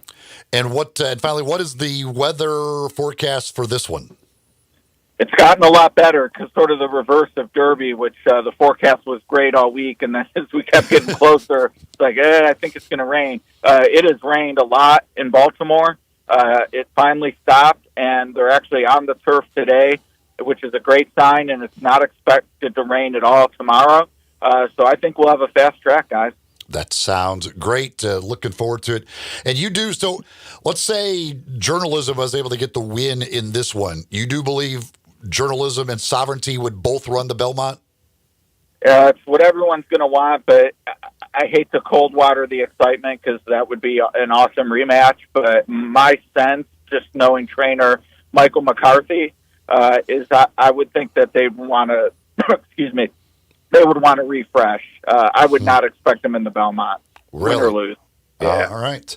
He is Ed DeRosa. He is, we'll talk to you in again, I guess, in 3 weeks before the Belmont as well. We certainly appreciate your expertise as always, and enjoy the Preakness. Sounds good. Let's win some money. All right. That sounds great. Thank you. Ed DeRosa joining us here on the program. Again, the Preakness tomorrow, and he's going journalism and American promise. If you did that exacta and you could get American promise to win and journalism second, then you could win some money for sure. With American Promise, currently 15-1 is what I'm seeing. We'll see what he goes off at. But there's his exacta for you in this 9-horse field tomorrow at the Preakness. Folks, when it comes to anything in the world of firearms, there's one place in town you need to know, and that would be Classic Arms. They've got it all. Over 700 firearms in stock. So for home defense, hunting, big guns, little guns, shotguns, rifles, handguns, whatever it is, new and used as well, they have you taken care of. Not only do they sell, but they will also buy, they will trade. They got all the top brand names. They do free gun inspections. They do free gun appraisals. All your supplies from ammunition to safes, cases, whatever, they've got that for you. Everything in the world of guns is at Classic Arms. And you'll find them at 1740 Germantown Parkway. That's right behind the Corky's Barbecue in Cordova. You'll find them online 24/7 at classicarmsofmemphis.com. That's classicarmsofmemphis.com. Go to the website, check them out there. Glock, Sig, Colt, Ruger, Smith & Wesson, Browning, Beretta, Benelli, Remy. You know the names. They have them all. Again, we're talking over 700 firearms. You're going to have everything. So whether you're looking for new, whether you're looking for used, whether you're looking to buy or maybe you're looking to sell or even trade, go see the folks at Classic Arms. Up next, Ole Miss Athletic Director Keith Carter joins us as you're listening to Sports 56 Mornings here on Sports 56 and 98.5 FM.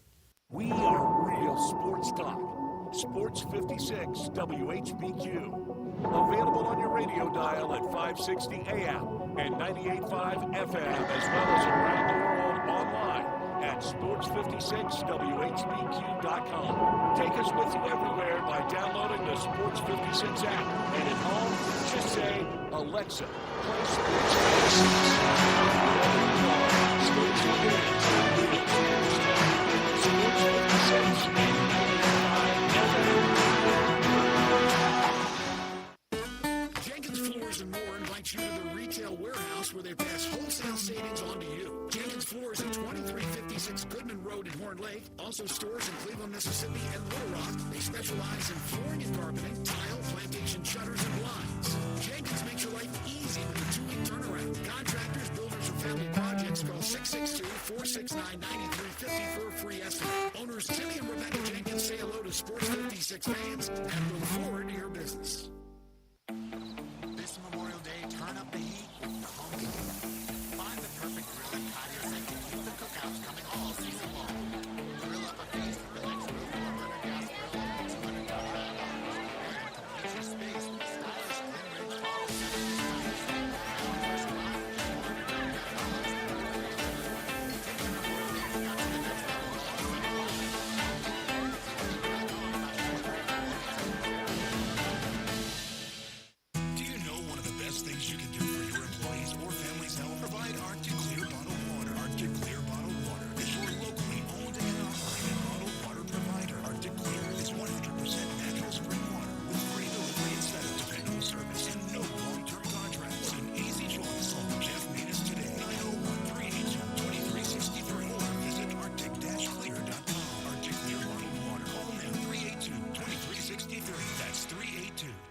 863. Hey, Rock and Ronnie, you got a new showroom. Let's make time for service and some amazing deals over there at Gossett Hyundai South Mount Moriah. Randy, we've got it going on at Gossett Hyundai South of Mount Moriah. 2025 Hyundai Tucson SE, $288.75 per month and 3.99% for 72 months is available. How about a 2025 Hyundai Santa Fe SEL, $349.89 per month and 3.99% up to 60 months is available. Plus, 2024 Hyundai Santa Cruz XRT all-wheel drive, now just $37,180. And you always get peace of mind with America's best 10-year, 100,000-mile powertrain limited warranty. And remember, fast, no-wait service on your ride every day. So get to Gossett Hyundai South, 2660 Mount Moriah, online, HyundaiMountMoriah.com.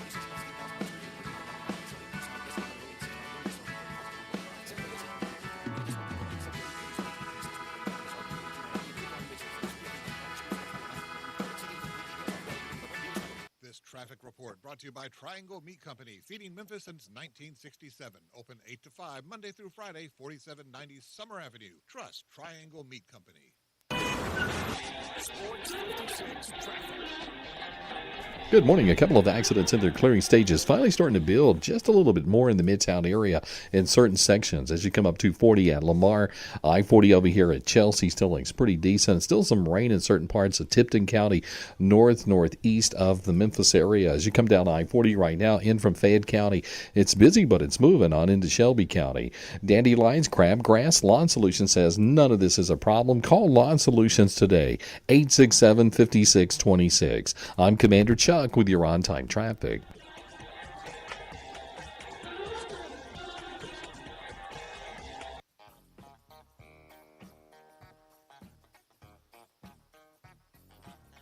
Now back to Sports 56 mornings on Sports 56 and 98.5 FM.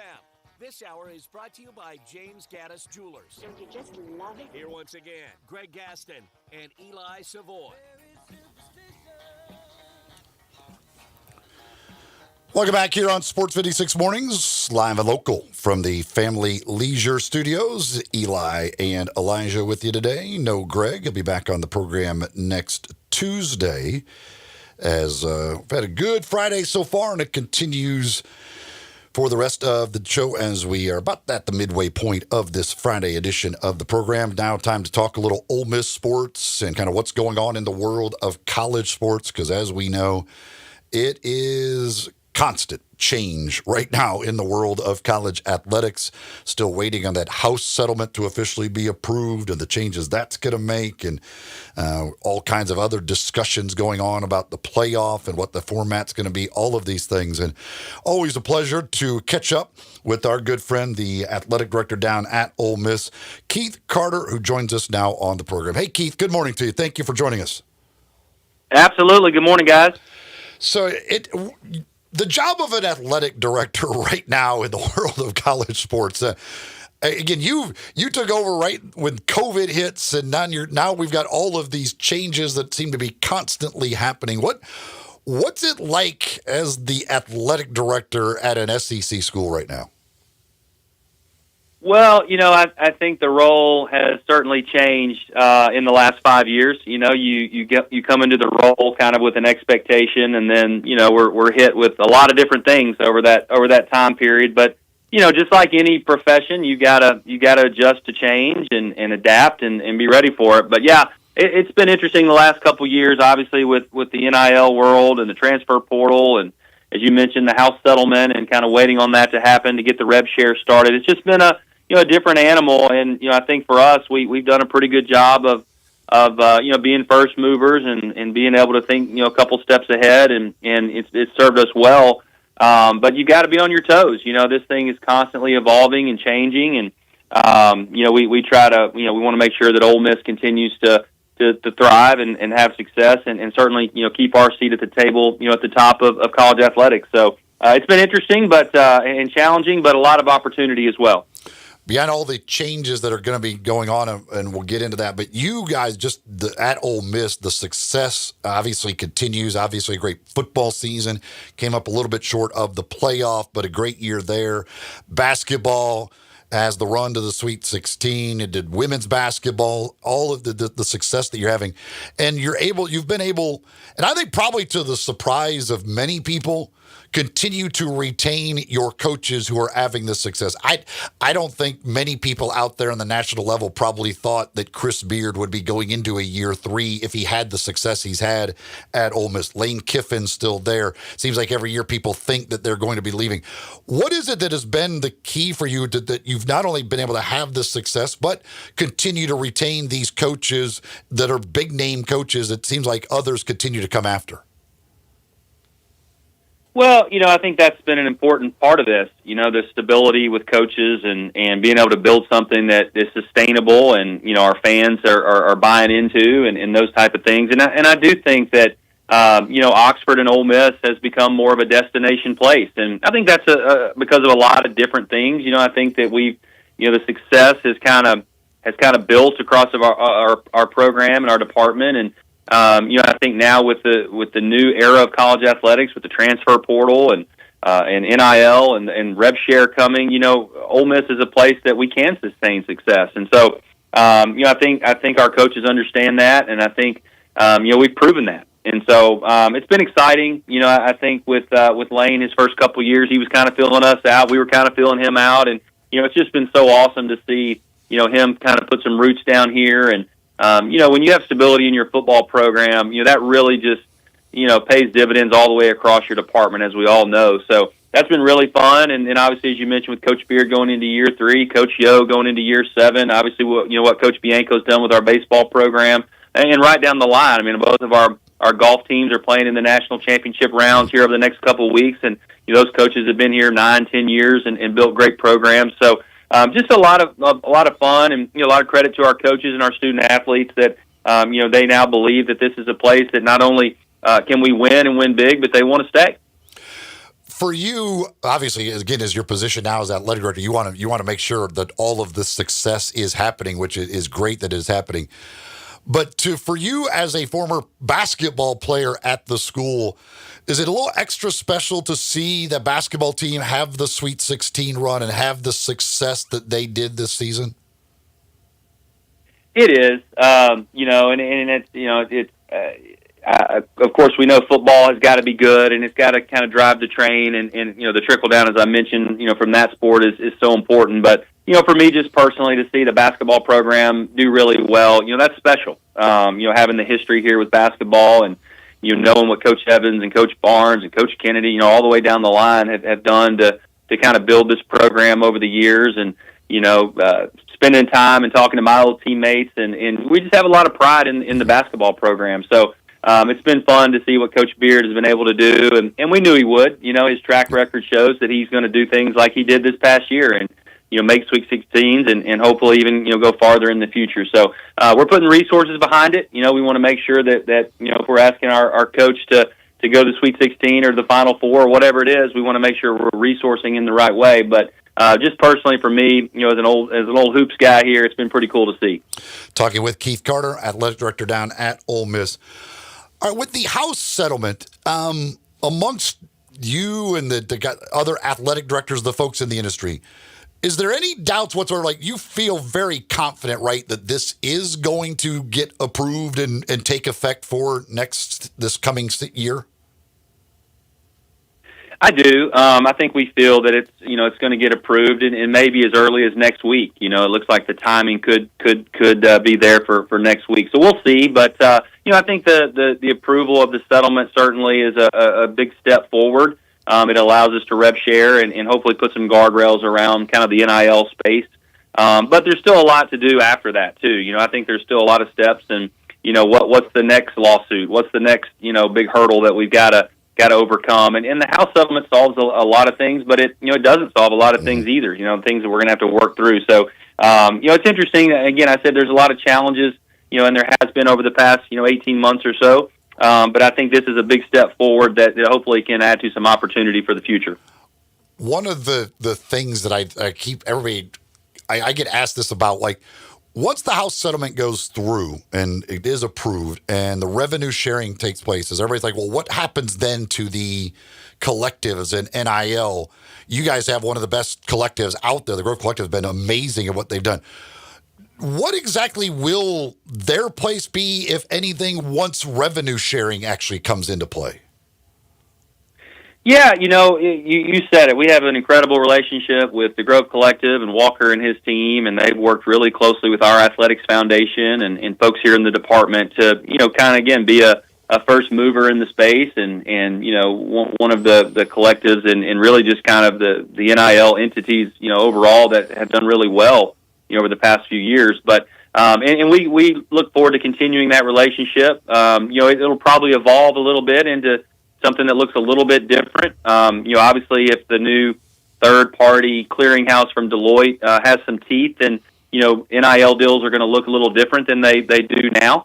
But again, we're working with him. We got meetings with Walker this afternoon, to kind of continue to walk through all this. So we look forward to that relationship, but we all know that it's probably going to change a little bit, and we'll see how that all works out. One of the big talking points going on right now around the SEC is and it has been now for a few years, is the thought of the 9-game conference schedule in football. Where do those discussions stand, and what is the likelihood of adding a 9th game, and how much does it depend on what exactly the format of the playoff is going to be going forward? Yeah, I think that's a great way to look at it. I think the conversations have gotten down the line. Obviously, everybody knows that we're talking about that in our league and in our AD room. I think we're going to have to make some decisions here probably within the next couple of months because right now we don't have a 26 schedule, and so we're getting to the point where we're going to have to put our foot on base.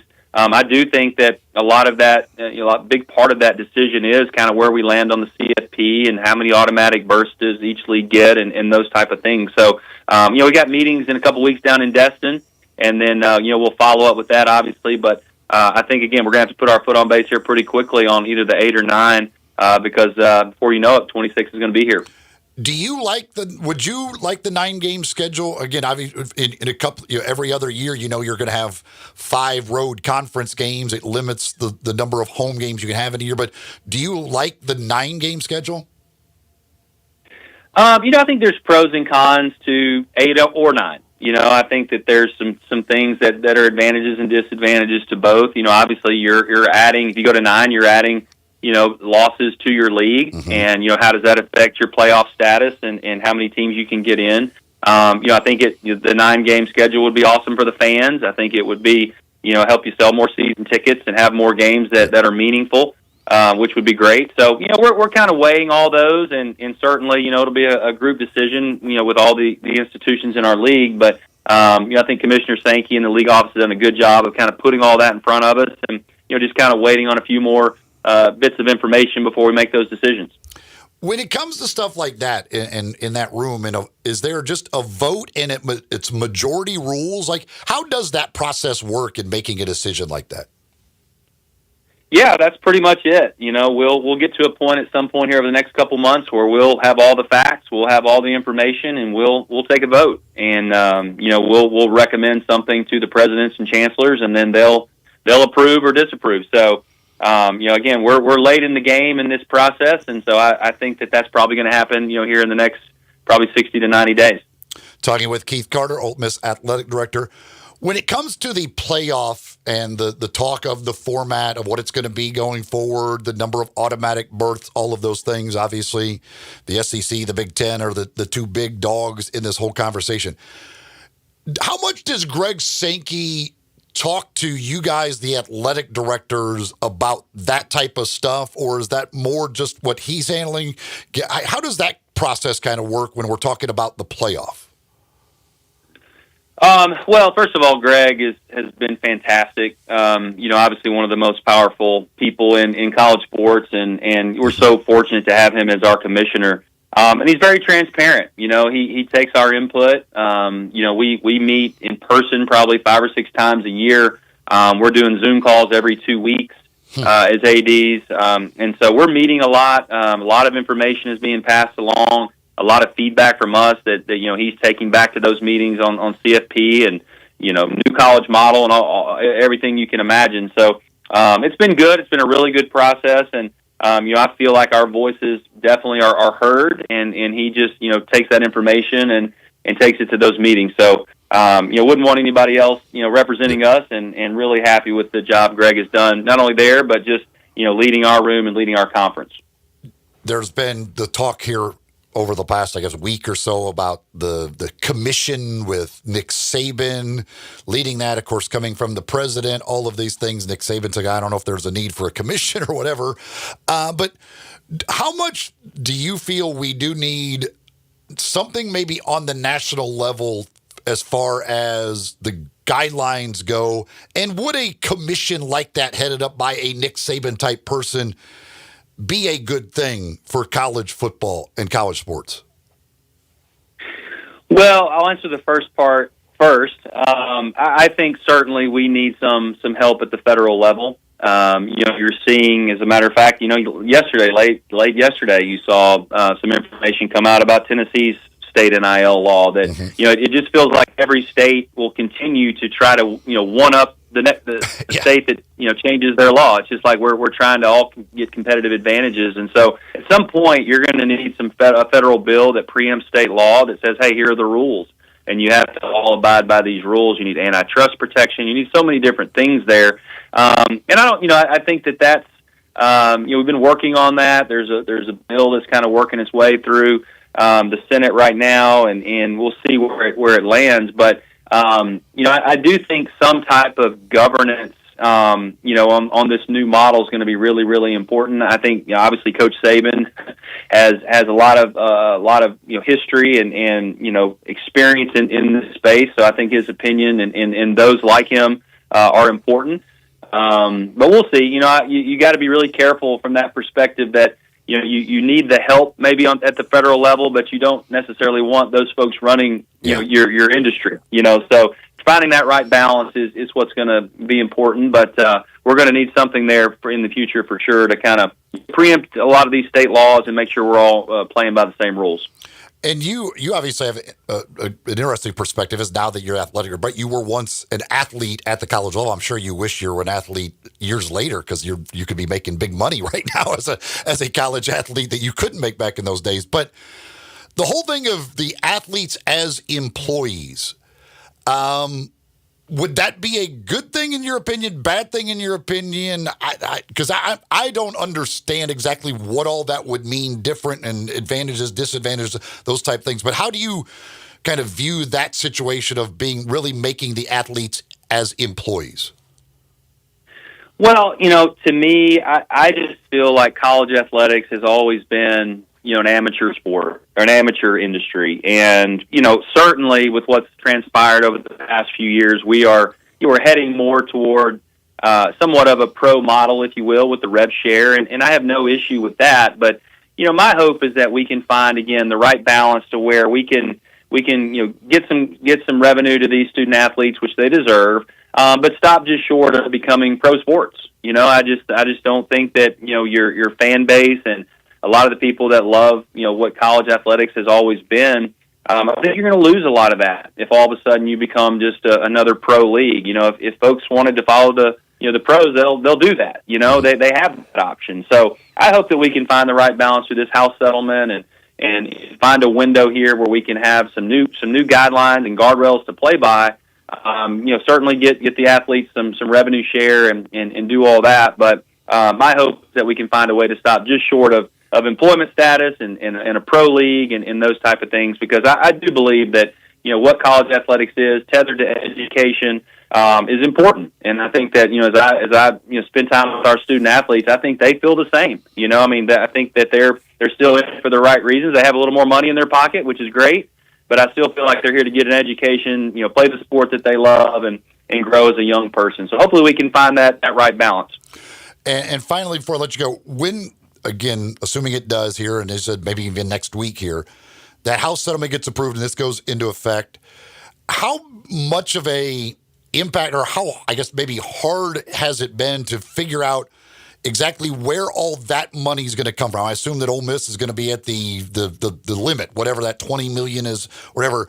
How much like moving around, things like that, do you have to do to make sure you're covered in all the areas you need to be covered in?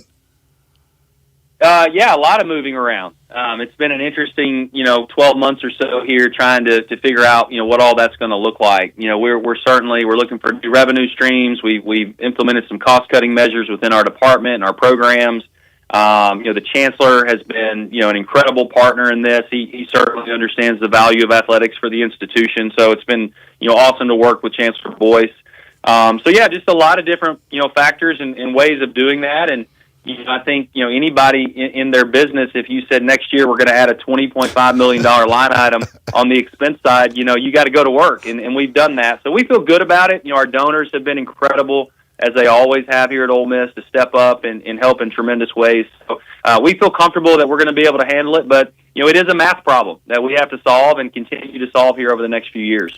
Do you know where you'll be as far as with the roster limits and scholarship like that? Is all of that stuff already figured out, or is there still things like we don't know for sure how many scholarships we'll be able to afford maybe for this sport? No, we're pretty much to the finish line on all those decisions. One of the reasons that the House settlement has been held up is because of the roster limits discussion. That the judge has kind of taken interest in. So there may be a few things that we're kind of working through on roster limits, but we pretty much know, what sports are getting, what scholarships, what rev share percentages they're getting, and we're just ready to implement, once she approves and July 1 hits. Well, that sounds great. Keith, thank you so much for your time. Really appreciate it, as always. I know it's, again, an ever-changing world, and hopefully that does get approved and everything can go in effect. And then we'll worry about whatever the next thing is going to be that comes up on your plate and everybody else's plate around the world of college sports. Keith, thank you, as always, man. Really appreciate it. Thank you, y'all have a good weekend. You too. Keith Garner, answering some of those questions. So, again, like others, they're just kind of sitting on go, waiting for that, okay, decisions have all been made. We know what we're doing. Just give us the okay.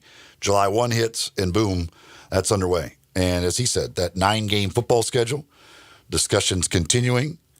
But again, I still believe that if they get 4 automatic bids for the college football playoff, it would just make sense then to go to the 9-game schedule. Because then the extra losses in conference, whatever, doesn't have a big effect. You're getting 4 teams in. Who cares? And you want to have more games to try and separate who the best 4 teams in your conference are. So I think if they do get the 4 automatic bids, then they will definitely go to that 9-game schedule. Then it just depends on how do they do that 9-game schedule to try and preserve rivalries. Do they do the little pods they had talked about a couple years ago? How do they do it scheduling-wise to preserve some of these great rivalries around the SEC? All right, when we come back, Caleb Williams. Interesting comments from him as he was in a new book that's coming out, how hard he was willing to go, or how far he was willing to go, to try and avoid going to the Bears, which, of course, he eventually went to the Bears anyway. Talk about that when we come back. Sports 56 mornings here on Sports 56 and 98.5 FM.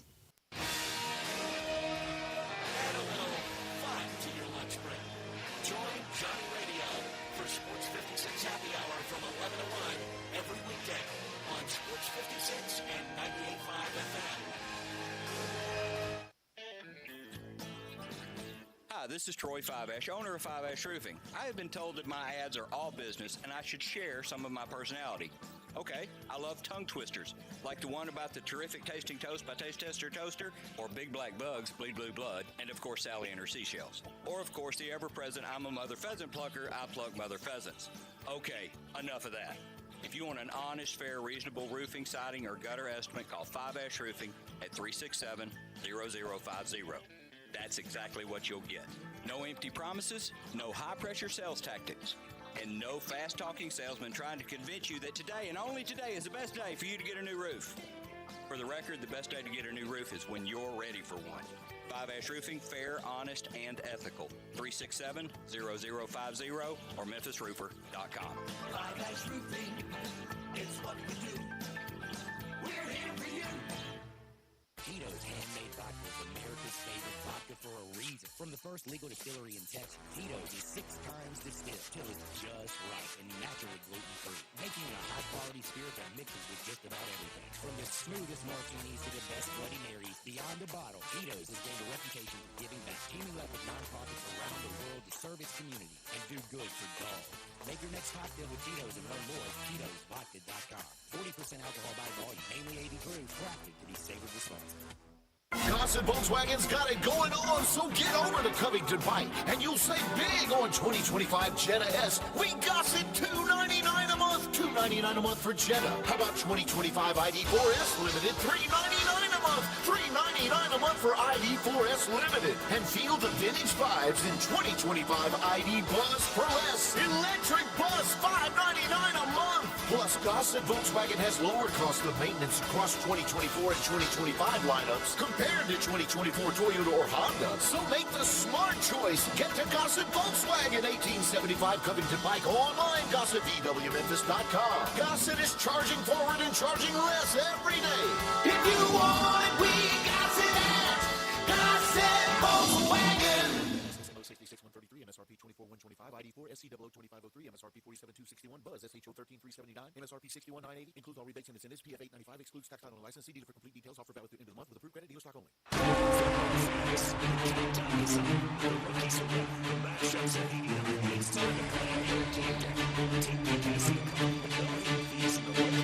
Guarantee. So whether you're riding to a rivalry or just want a weekend experience, you'll pay less. Take Pay gives you all-in-one pricing and the lowest price guarantee. They're so confident they back it up with their best price guarantee. Visit TakePay.com and score your season before the best matches are gone. $10 off your NFL order with code FS10 on the TakePay app. June is always a month of celebration. People are getting married, people are graduating, and those people need somewhere to do their celebrating. And we offer up Bell Tavern, Memphis' perfect downtown bar. You could take your group to a chain restaurant or bar, but those places don't have a tenth of the charm of Bell Tavern. Chains are sterile and impersonal. Bell Tavern is a cool oasis for most places. Signature cocktails, ice-cold beer, and the friendliest staff in town. This is a chance for you to show off your knowledge of Memphis to impress out-of-towners by taking them to the coolest bar they've been to in a long time. Unless, of course, they go to Bell Tavern.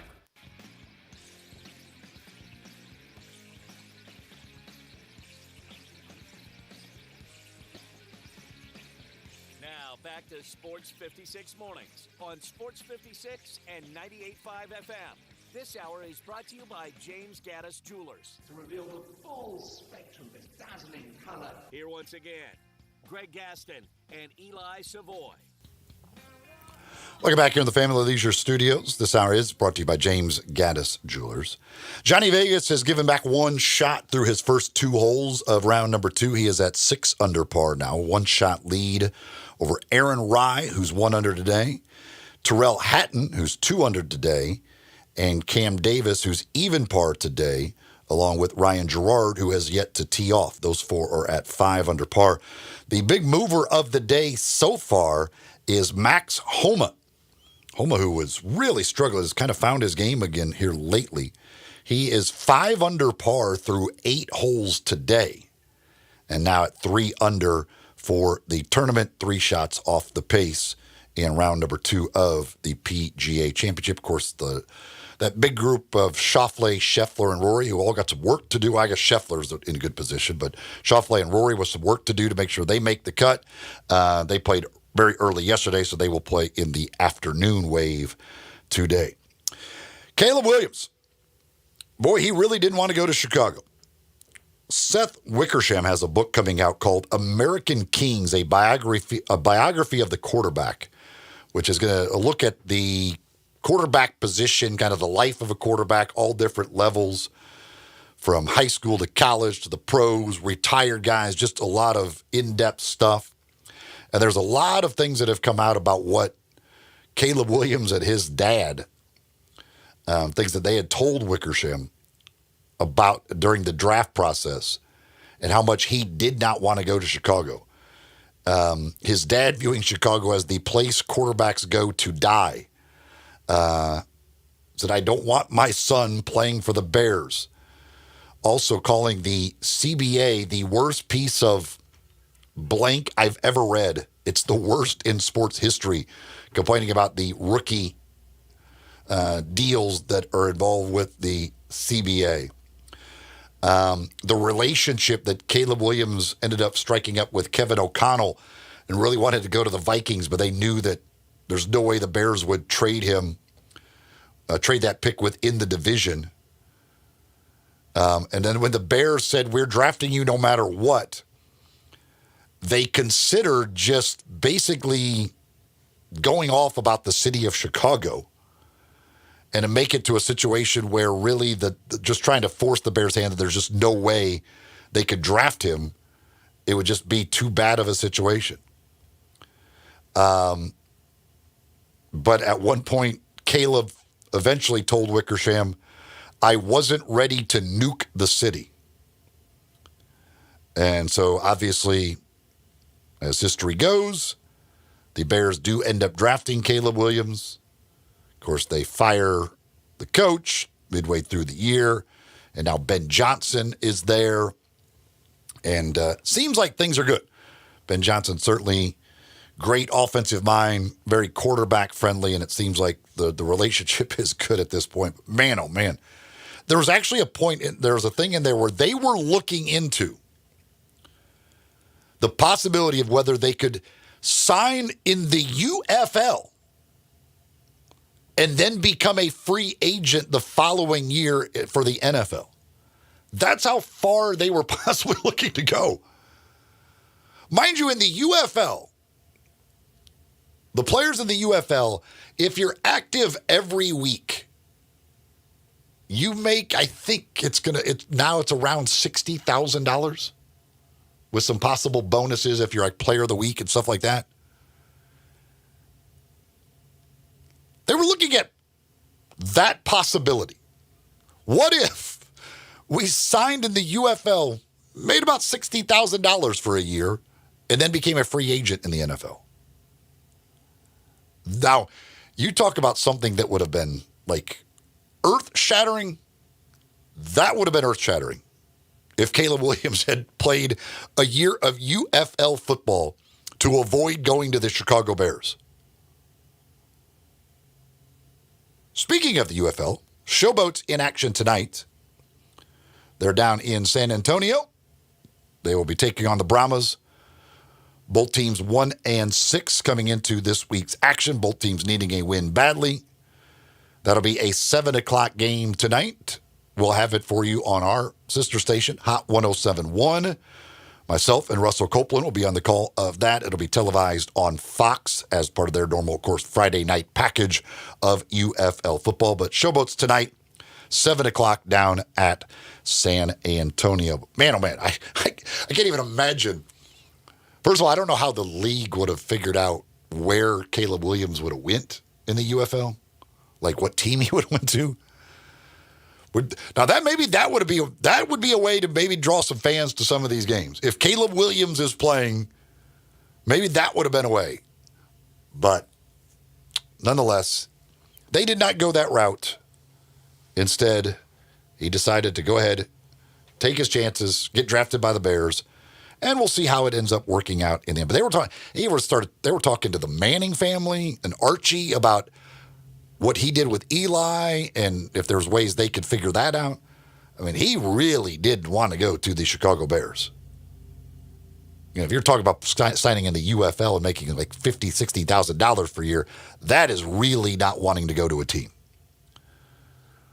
But again, Ben Johnson, it's worked out pretty well now that he has Ben Johnson as his head coach. It should work out very well. I mean, Ben Johnson should be as quarterback friendly as you can imagine, and it should work out very well for Caleb Williams. And they went out and they've gotten him a bunch of weapons as well. So they are trying their best to build him and set him up for success with the Bears. Coming up in hour number 3, we've got 10 in a row to kick off the hour. Mike Claiborne to talk some Cardinal baseball as well coming up in our final hour. As I mentioned earlier, 10 in a row, I think is fairly easy. It is very recent NBA history that you need to know. Very recent NBA history. That'll be the topic. Got a great prize package, including free golf out at Miramichi that we'll be giving away to the winner of 10 in a row. You can start getting on the phone right now if you want.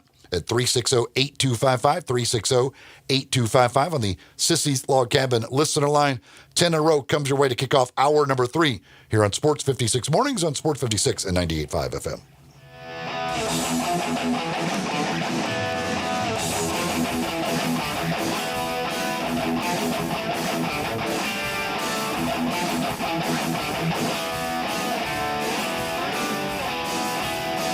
Andy Wise here. For 6 years, I've endorsed Pella Windows and Doors of Memphis and the Mid-South as the standard in affordable luxury. Now get this. Pella just got more affordable. 12 months, no interest, no payments on what Consumer Reports has rated the highest quality windows on the planet, plus 50% off installation. That includes consumer guarantees no other window company will ever match. You have my word. You'll make the wise choice when you choose Pella Windows and Doors of Memphis and the Mid-South. Spring is in the air, and it's the perfect time to grill, chill, and save with Choates. Install a new generator, tankless water heater, or Carrier HVAC system, and you'll get your choice of a free green egg grill or 36 months no-interest financing. Stay powered during storms, enjoy endless hot water, and slash your cooling costs this summer with a high-efficiency Carrier system, and grill some slow-smoke barbecue on us. But hurry, this special ends soon. And if you're dealing with plumbing or electrical problems, Choates is here for you too. Give us a try and take $60 off your repair. Leaky faucet, clogged drain, broken outlet, lights flickering? Call Choates and save $60 on your plumbing or electrical repair service. Call 347-8086 or visit ChoatesHVAC.com today. And remember, Choates, let our family serve your family. K4 SEO 39894, MSRP 25840, K5 S5312782, MSRP 29330, Telluride SG 597 965, MSRP 43410, includes all rebates and incentives, PF 895, must finance through KFA, excludes tax item license with approved credit, dealer stock only, see dealer for complete details, offer valid through 6/2/25. Hey, Jeff Allen, what's the scoop over there at Gossett Kia South Mount Moriah? Randy, the scoop is you get a 2025 Kia K4 LXS for less than a latte a day at Gossett Kia South on Mount Moriah. Less than $6 a day at $169 a month. Plus a 2025 Kia K5 GT line, $185 a month. Got a big family? 2025 Telluride EX front wheel drive seats at 8 and has more power and larger cargo area than a Nissan Pathfinder. That's 2025 Telluride EX, $378 a month. All $49.99 due at signing, 24-month lease. Plus, every Gossett Kia comes with a 10-year, 100,000-mile powertrain limited warranty. So whether you live in Horn Lake, South Haven, Olive Branch, or Memphis, you'll be happy at Gossett Kia on Mount Moriah. Progressive knows there are some surprisingly expensive things in life, like frames. Because you found a classic 70s concert poster. But when you went to get it framed, you realized the frame will cost about 4 times the amount of the poster. Which is actually absurd because no one will be looking at the frame. And if they are, then you severely overestimate how cool this poster is. But then you remember by switching your home and auto to Progressive, you could save hundreds and put it towards a classic 70s concert poster and an absurdly overpriced frame. Progressive Casualty Insurance Company affiliates of insurers, not available in States. This traffic brought to you by Brinson Tax Service. They protect you like family. Sports 56 traffic. Good morning, MPD. Working with a couple of minor accidents out here. It's actually been pretty light to moderate coming in from Fayette County into Shelby County. It's still moving right now. 40 westbound here at Chambers Chapel, Canada Road, 385. Normally it'd be a little bit heavier than this, but it seems light this morning on Bill Morris Parkway coming inbound, trying to get up on that ramp to 240. Weimer's Jewelry wants you to know they are your diamond engagement ring headquarters this coming bridal season, which is just around the corner. Go by and see them this weekend and shop local at Weimer's Jewelry on Highway 64. I'm Commander Chuck with your on-time traffic.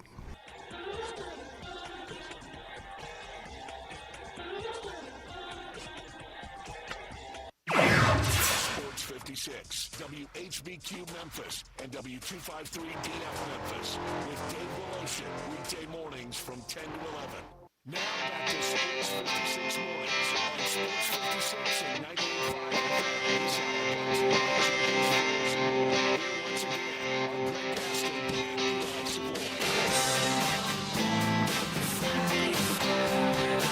Final hour of the day, final hour of the week here on Sports 56 Mornings.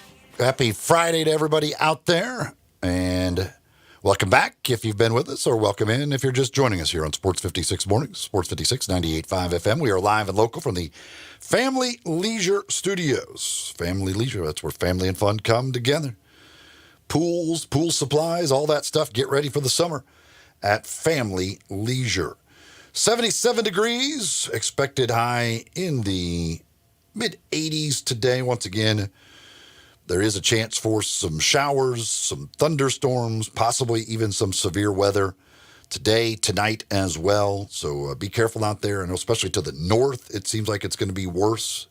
So hopefully we could avoid any serious weather, any issues from any serious weather. But there is that possibility today and tonight with those current weather, and over the weekend a little bit as well. So possibility of some thunderstorms popping up. This hour of the program is brought to you by Jenkins Floors and More. We've talked earlier in the program about a lot of different things, of course, including the NBA playoffs. Last night, the Denver Nuggets getting the win to force Game 7. They knock off Oklahoma City 119-107. Game 7 will be Sunday afternoon at 2:30. Tonight it's Game 6 in New York as the Celtics visit the Knicks. Knicks trying to wrap up that series and avoid a Game 7 back in Boston. The PGA Championship, Johnny Vegas with an amazing 7-under round yesterday, took the lead into today. He's 1 over to start his day today, but still with the lead at 6 under par. But a crazy leaderboard with the names at the top. No top 10 ranked players in the top 10 after the first round of the PGA Championship. Just absolutely amazing stuff there. We've talked with John Varlas and Ed DeRosa and Keith Carter. Mike Claiborne going to talk a little Cardinals baseball with us, as the Cardinals have been red hot, winners of 10 of their last 11. We'll talk with Mike coming up at the bottom of the hour. But right now, it's time for 10 in a row. Not 5, not 6, not 7, not 8, not 9, but 10 in a row. 10 in a row. It's brought to you by Napa Cafe, which is celebrating its 27th year now in 2025.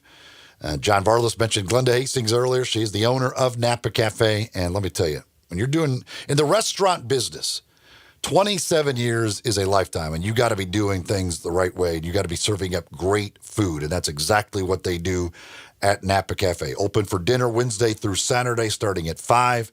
Go to napacafe.com. You can make your reservations there. You can check out the entire menu of all those delicious selections that you have. They've got 5 dining rooms, including their private wine cellar, which is a great place to celebrate a special occasion. Sit back, relax, celebrate, and just have a good time enjoying great food at 5101 Sanderlin. Again, open for dinner Wednesday through Saturday, starting at 5 o'clock. Check them out, napacafe.com. And the winner of 10 in a row today, listen to this prize package. We've got a $50 gift certificate to Napa Cafe. We've got a $25 gift certificate to Elwood's Shack. We've got a couple of Malco movie passes. And golf for 4. That's right. Not just golf for 1. Golf for 4 at Miramichi Golf Course. So that is a massive prize package. Free golf, free food, and free movies. Can't beat that. That's the prize package for 10 in a row today. Here is the category. I mentioned it's very recent NBA history. We've already got 2 teams that have made the conference finals, clinched a spot in the conference finals this year. And we've got 2 more to go. The category is NBA teams to play in a conference final in the last 5 seasons. And that is the 5 seasons before this one. So we're basically going back to the bubble.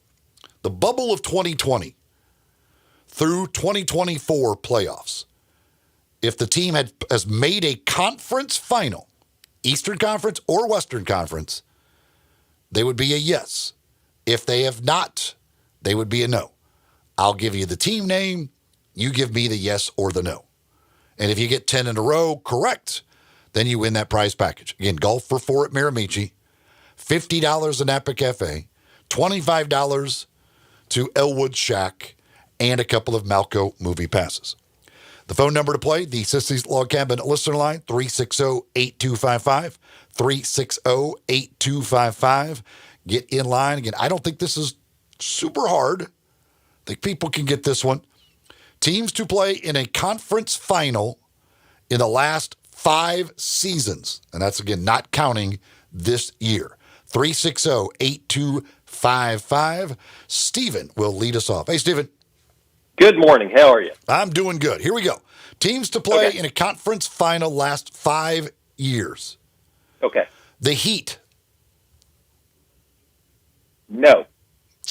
360-8255. 360-8255. You need to get in line. We got a couple of open lines right now. Carl is next up. Hey, Carl.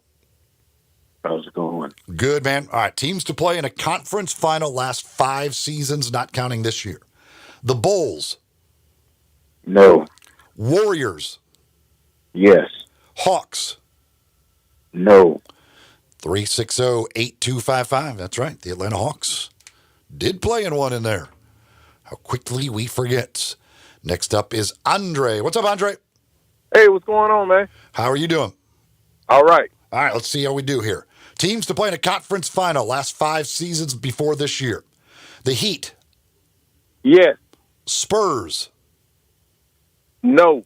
Lakers. Yes. Cavaliers. No. Celtics. Yes. Mavericks. Yes. Knicks. No. Rockets. No. Bucks. Yes. 76ers. No. Boom. Oh. Andre comes in, knocks it out. That is how you do it right there. Andre is a winner. Andre, you've got a great prize package coming your way. Hold on, and Elijah will let you know how to get it. There you go. Andre stepping up and getting it. I didn't think this was really hard. Told you. I'm telling you what, Brian was on the line. I'm going to give Brian a crack at a second chance. Oh, no, Brian hung up. I was going to give Brian a second chance opportunity, but he hung up before got the chance to do so. So, yes, Andre is the winner. The other list, which we really didn't get to hardly at all. Bulls were a no. We heard that. Warriors were a yes. The Hawks did play in a conference final just a couple years ago. Or a few years ago. Was it 3 years ago, I guess? Suns were a yes. I had the Grizzlies, which is obviously a no. Pacers, which is obviously a yes. They were there last year. The Raptors would be a no. The Timberwolves are a yes. The Clippers are a yes. And the Kings are a no. There are, I believe it's 12 teams of the 30 who have made a conference final in the last 5 years, which is pretty impressive. I mean, almost half the league making it in a 5-year stretch, because there was a period there where, like, it was the same teams seemingly every year. You throw in one here or there, but I mean, Golden State obviously was making the conference finals every year. Wherever LeBron was making a conference final every year. And a lot of those times they were matched up with the same teams year over year over year. But it's we've had a lot of variety, at least into the conference finals. And now this year, of course, we've got 2 repeat teams from last year. We know that Indiana, who was in the Eastern Conference Finals last year, Minnesota, who was in the Western Conference Finals last year, are both in the conference finals again this year. And then the other 2 will be new teams from last year's conference finals when it comes to the NBA. The question is, who will those other 2 teams be? We could find out one tonight. Knicks-Celtics Game 6 tonight, Madison Square Garden. Knicks a 2.5-point favorite in this one. Elijah, do the Knicks close it out tonight? You know, Eli, I've got this sneaky feeling. that the team in green is going to win this game tonight. Oh my gosh. Then the pressure in a game. Because, if the Knicks collapse and end up losing 3 straight to the Celtics without Jason Tatum, what a heartbreak this would be for their fans. I mean, they celebrated that after Game 4, their fans, this was over. This thing is done. There's no chance whatsoever. If they have to go back to Boston for a Game 7, their fans are going to be so freaking out. So if the Celtics win tonight, do they then win Game 7 also? I think they do. I think they do. The city of New York, I don't know that the city of New York can handle that. I don't think they can. The emotional high of that would be ridiculous. Ridiculous. I mean, like when you watch that celebration, like when they're out there in the streets after Game 4, like they were celebrating as if they had just clinched the spot. Like they're weird. It's over. Tatum's done. We're up 3-1. This thing is over. I can't imagine their heartbreak if they end up losing this series. And I think they need to win tonight. I don't think they will win a Game 7 in Boston. I think it comes down to tonight's game. I just have to believe they'll figure out a way to get it done. And again, it all comes down to this. How many threes does Boston make? If Derek White comes out and looks like Steph Curry and Pritchard's coming off the bench and knocking, if they make 20 threes, there's a good chance they win the game. They made 22 the other night. If they make 12 and have a terrible shooting, I guess they're going to shoot 45, 50 threes, then the Knicks certainly should be able to get that win. I just feel like Jalen Brunson's going to find a way down the stretch. If this is a close game, as long as they can keep it close, Brunson finds a way to win it for the Knicks. Well, you would think so, especially after fouling out last game and not really bringing it to the level that we know he's capable of. So being at home in the Garden for Game 6, you would expect him to come out really aggressive early on. I just think Boston, I think they've found something without Kristaps Porzingis on the floor, and you don't expect Luke Kornet to get 7 blocks every game. But with Kristaps Porzingis on the floor, they were a net negative team in this series. And I don't expect him to play very much tonight at all. Yeah, I wonder what he will do, like with him. Like, do you even play him at all, or and how much does Kornet play after that amazing performance? Yeah, I'm going to chalk up Game 5 to the Knicks just really weren't like they kind of were like, you know what, we've got Game 6 back at our place. We'll take care of it then, and that they come out tonight with a great effort. Brunson plays a great game, and they get the job done tonight. But I'm with you. If it does go to Game 7, I think the Celtics are winning that, and that would be just, I can't imagine what the city of New York will be like. Meanwhile, we know we got Game 7 between Denver and Oklahoma City coming up on Sunday. Thunder, a 7.5-point favorite in that one. Oklahoma City, again, for the year now, regular season and postseason, 39-7 on their home floor. That crowd will be going bonkers. Who do you got in that one? It's hard to bet against Oklahoma City at home, but in close games against an experienced team in the Denver Nuggets with Nikola Jokic and Jamal Murray, I'm going to go with the Denver Nuggets. I'm going to go with Denver to take it on the road. I like the Nuggets in that game. The good thing for the Nuggets is maybe last night they kind of figured out how to close a game a little bit, although the Thunder still, even in that final 2 minutes, started coming back a little bit on them, and it was like, really? They can't possibly let this lead get away, because the Thunder have just been so much better closing games than the Nuggets. Now, part of that, I think, is just there because of their depth. They're a little bit fresher in those situations. There is the extra off day there, which certainly I do think helps out Denver a lot for both Jokic and then, of course, Murray, who's dealing with the illness. I can't go against the Thunder. I've said I think the Thunder are going to win the championship. I still think they're the best team in the NBA. Honestly, the more I look at it, I think I think Game 7 of this series could very well just decide your NBA champion. I think the winner of this I think they're the best team remaining. Even with the Timberwolves getting a week of rest? I think so. I love Anthony Edwards, no doubt about it. And certainly Julius Randle's been amazing. But I think either one of these teams, I really think, is going to beat Minnesota. Either one will have home court advantage against Minnesota.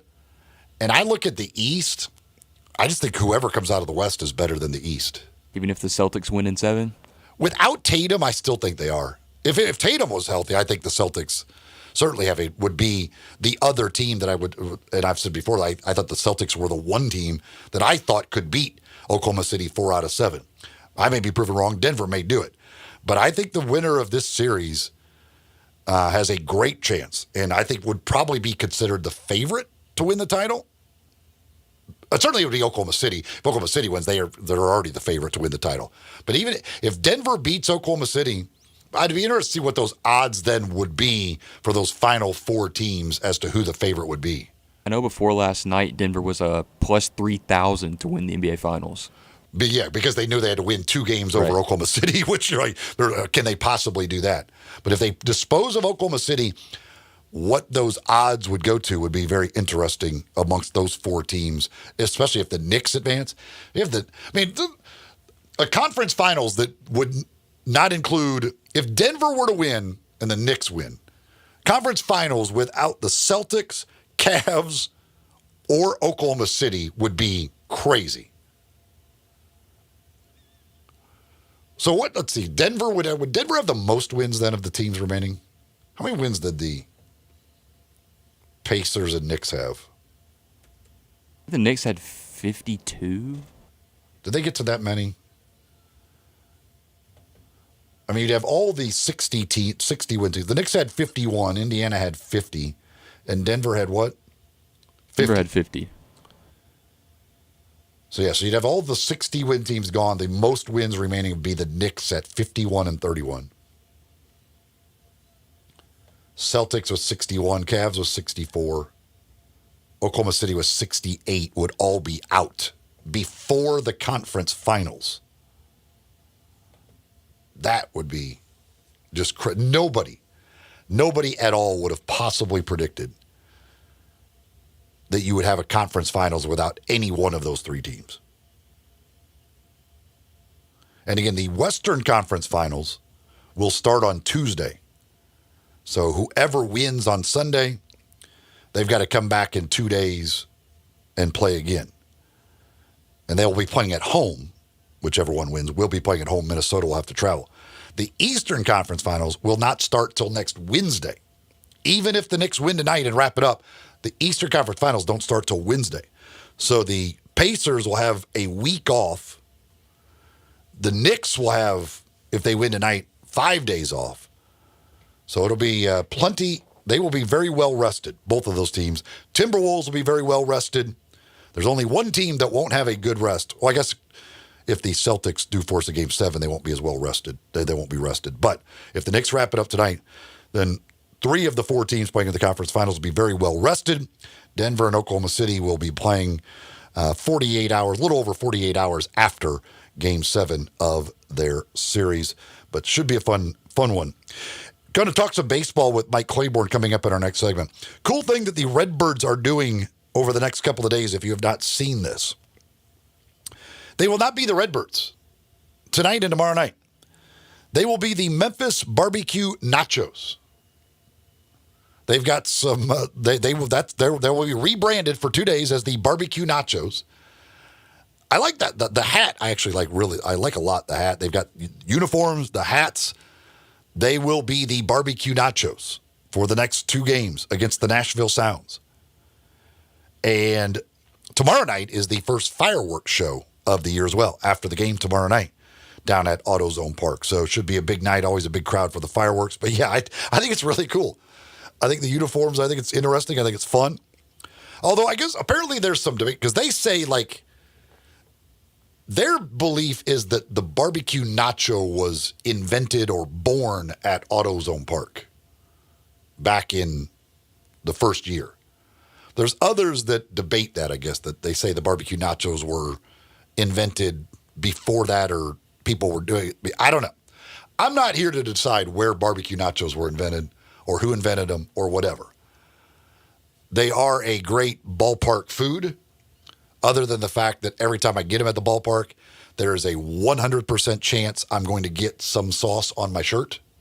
It's so impossible to eat barbecue nachos at the park and not get something on you. That's just a sign you're doing it right. Yeah, I mean, you go in, you admit that right up front. Like, I'm getting sauce on my shirt, but that's not a deterrent by any means. Like, you do it. Like, you're like, this is what I do. It is an unbelievable ballpark food. And I think it's cool that they will be the Memphis Barbecue Nachos.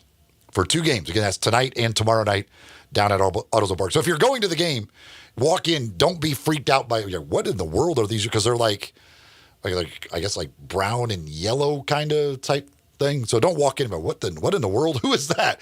That's the Redbirds. Only for 2 days. They will be the Memphis Barbecue Nachos. We'll talk some baseball. We'll talk Cardinals baseball with Mike Claiborne when we come back. Sports 56 mornings here on Sports 56 and 98.5 FM.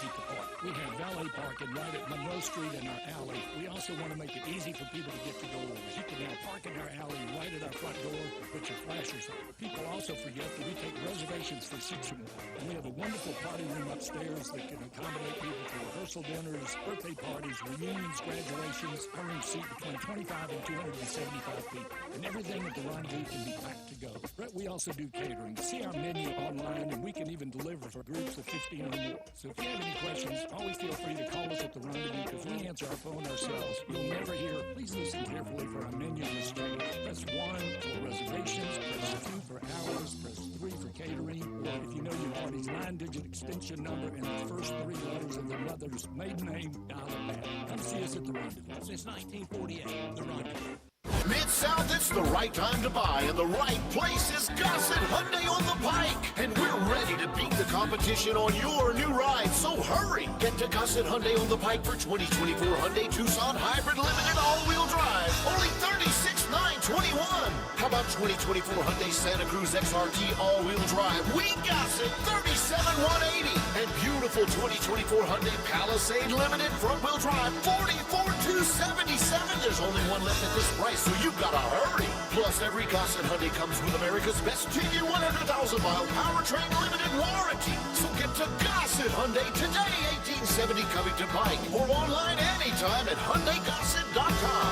If you want it, we got it at Gossett Motor Cars. 23 MSRP 41,870, Palisade RU 798,741, MSRP 50,184, Santa Cruz RH 126,339, MSRP 42,180, includes all rebates and incentives, PF 895, excludes tax, title, and license. See dealer for complete details. Offer valid to end of the month with approved credit dealer stock only. Visit Frontier Western Store today for new shirts and boots. Frontier is your top Carhartt store in the Mid-South. There's thousands of in-stock shirts and jeans. They have the classic K87 pocket tee in every color they make, including new ones just released. Available small to 4X. Want new jeans? Frontier has you covered with super tough work in them by Carhartt. And you've got to check out their selection of area jeans for men, women, and children. You'll love how easy it is to find the size and style you need. Have you seen Frontier's remodeled world-famous boot showroom? It continues to expand. New styles by area just arrived, plus plenty of in-stock proven classics too. Whether you need work or dress boots, trust that Frontier's the place to come. See thousands of pairs of Ariat boots and thousands more by Dan Post, Corral, Durango, Rocky, Twisted X, and others. And Frontier's pricing is lower than online and chain stores, so you know just the local shop to visit. Frontier Western Store, 5880 Goodman Road in Olive Branch, and on the web at frontierwesternstore.com. Locally owned and operated since 1967.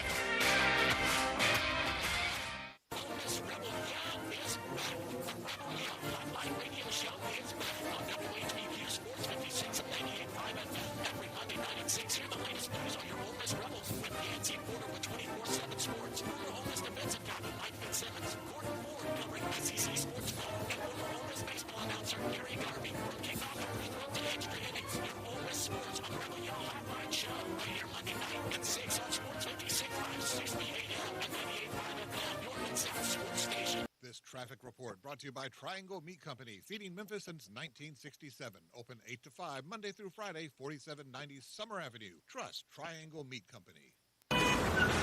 Sports 56 traffic. Good morning. The further north you go in Memphis, you may run into some nasty weather. Looking at the weather radar just north of Tipton County, so be careful as traffic gets a little bit heavier here in Midtown. Just in the last few minutes, 240 north by Lamar. As you come up from the south on 55 northbound up through South Haven, that looks like it's picked up just a bit. Crabgrass, dandelions, you want to get rid of all this? Call Lawn Solutions today here in Memphis, 867-5626. I'm Commander Chuck with your on-time traffic.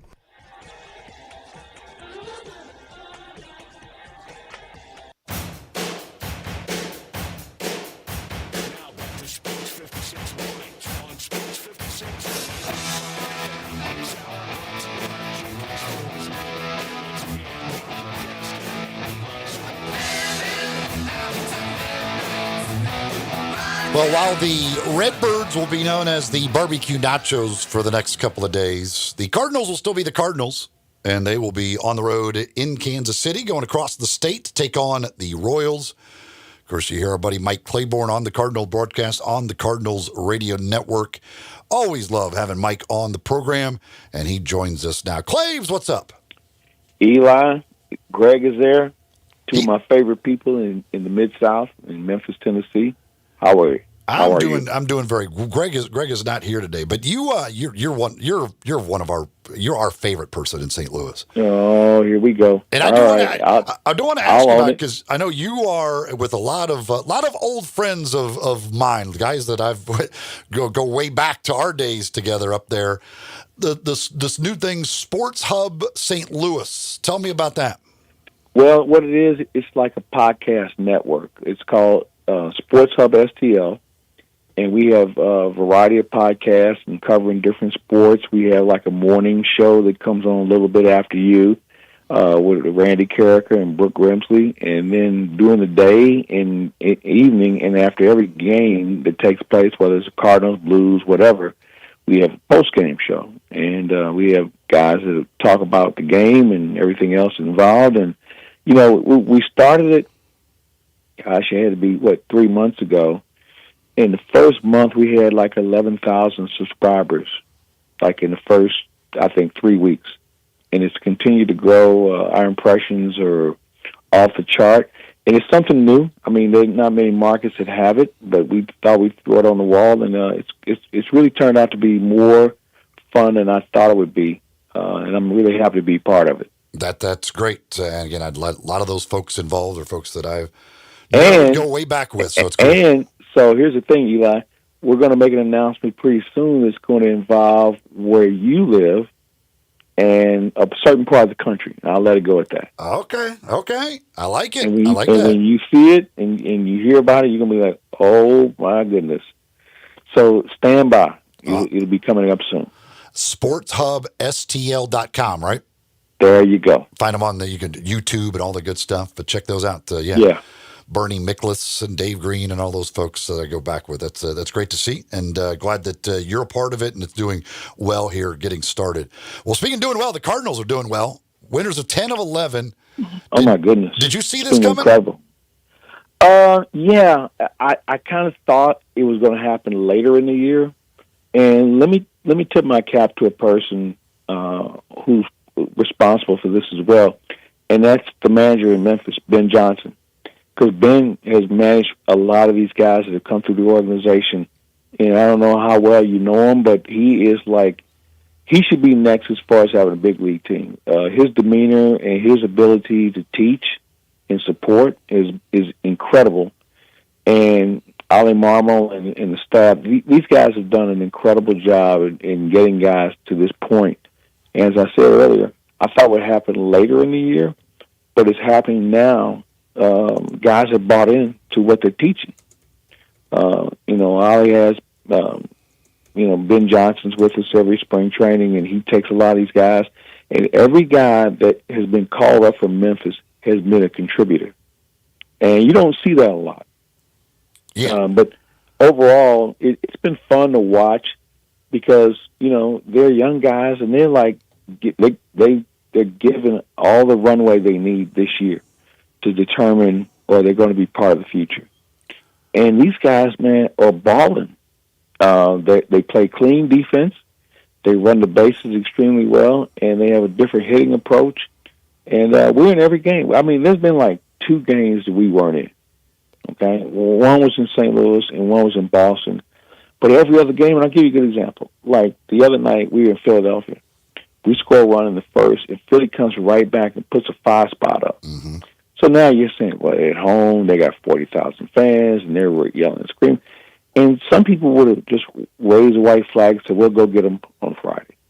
Cardinals came back and opened up a can on them and ended up scoring 14 runs that night. And everybody contributes. It's not like one guy's carrying the ball club. I mean, you look up and down the lineup, somebody's doing something to make this team effective. So it's been a good run. And so now there's a handful of people who remember when we won 17 in a row. And I'm like, no, we're not going to win 17 in a row, but we're going to win a lot of games that people weren't expecting to see. And we're doing it against good teams and not so good teams. Victor Scott has been, I mean, the step up from last year to this year for him has been absolutely incredible. Yeah, and you know what it's come to? Victor reduced a lot of the noise around him, really committed to his faith, his family, and what this game is all about. And he's been rewarded. I mean, he's a fun guy to be around. So yesterday, so every year I do this when we're in Kansas City. I take anybody who wants to go to the Negro League Museum. Mm-hmm. And so, you know, some years I take 3, some years I take 8, you know, and this is his first visit. And so he took his notebook with him and was making notes of everything he saw. And he has a notebook with him all the time. I mean, one of the most studious people, one of the most attentive people I've ever been around. But to your point about his game, he just reduced a lot of the noise around him, and he just focused on 3 things. And we've been rewarded to watching him. And doing this run, he hasn't really had a chance to steal many bases because a lot of times he's hitting behind Pedro, Pages, Yoel Pozo, you know, some of the slower guys on the team. So he can't steal as many bases. But to watch him go from first to home has been incredible. But like I said, we don't have an easy out in the lineup right now because, you know, normally you think, well, a catcher, we can get him. Hey, between Pages and also Pozo, and now he's back, and Ivan Herrera, who caught the other night, these guys put the ball in play. It's been fun to watch. So with this success they're having, and if this continues, what does this do with the thought process around Nolan Arenado? Nothing. You keep him. And here's why. We don't have a third baseman in the organization who's going to take over. Okay? I know Nolan Gorman was drafted as a third baseman, but Nolan Gorman doesn't hit. And he's getting better, but he's not a guy you trust on an everyday basis. And Arenado took this extremely well, starting in spring training, where there wasn't a deal that was going to be made, and he came and said, I'm here to play. We'll figure the rest of it out later, but I'm here to play. So I don't think that's going to change because he's having as much fun as anybody. The pitching, Liberator's been amazing. Sonny Gray's been amazing. As the pitching, what were you expecting out of the pitching coming into the year? Boy, that's a great question. We really didn't know. We saw glimpses of Liberator last year. We saw Palante start to ascend in his career. We didn't know what we were going to get out of some other guys. Miles Michaelis, we didn't know what we were going to get out of him. You know, he had a really bad season last year, and he'll be the first one to tell you. But all of a sudden, man, it becomes contagious. You know, good pitching is contagious. Mm-hmm. One guy goes out, throws 6 innings, throws 7 innings, and the next guy wants to go out and outdo him. Eric Fetty was a guy who his walks, he had more walks than strikeouts. He's been your best pitcher the last 3 outings. And, he doesn't wow you, but he's the guy that you're like, well, wait a minute, this guy, it's the 7th inning, he's still out there. And then you have the younger guys like Gordon Graceffo who's come up, Kyle Leahy out of the bullpen. We have some guys, and I go back to Memphis. this is where these guys really were able to hone their skill. And what Ben Johnson and his staff was able to do there has just been phenomenal. And it's starting to show. Now, that doesn't mean we won't need another arm before this is over with. Okay? How did Steven Matz kind of resurrect things? Well, you know what? He's healthy. That's the Is that key. just simply it?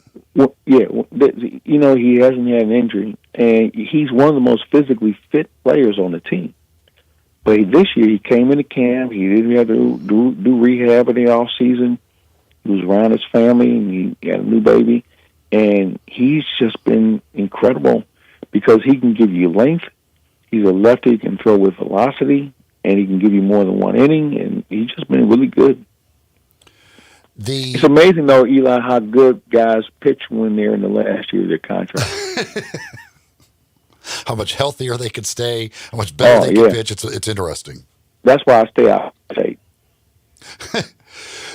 The one, I guess, the big question continues to be Jordan Walker, and he just still hasn't been able to figure it out. What?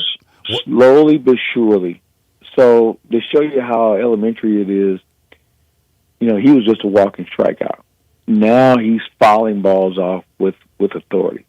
He had a hit in game one, and now you're saying, uh-oh, maybe this is it. But here's the difference, though, in him. His defense in the outfield has been incredible. He's got the best throwing arm out there. Mm-hmm. And so to show you how much of a turnaround it is, because last year when you hit a fly ball to him, it was an adventure. You were holding your breath, crossing your fingers, So now I think the biggest indicator was in game 2 of the series against Philadelphia, he went in as a defensive replacement late in the game. Wow. So he's growing.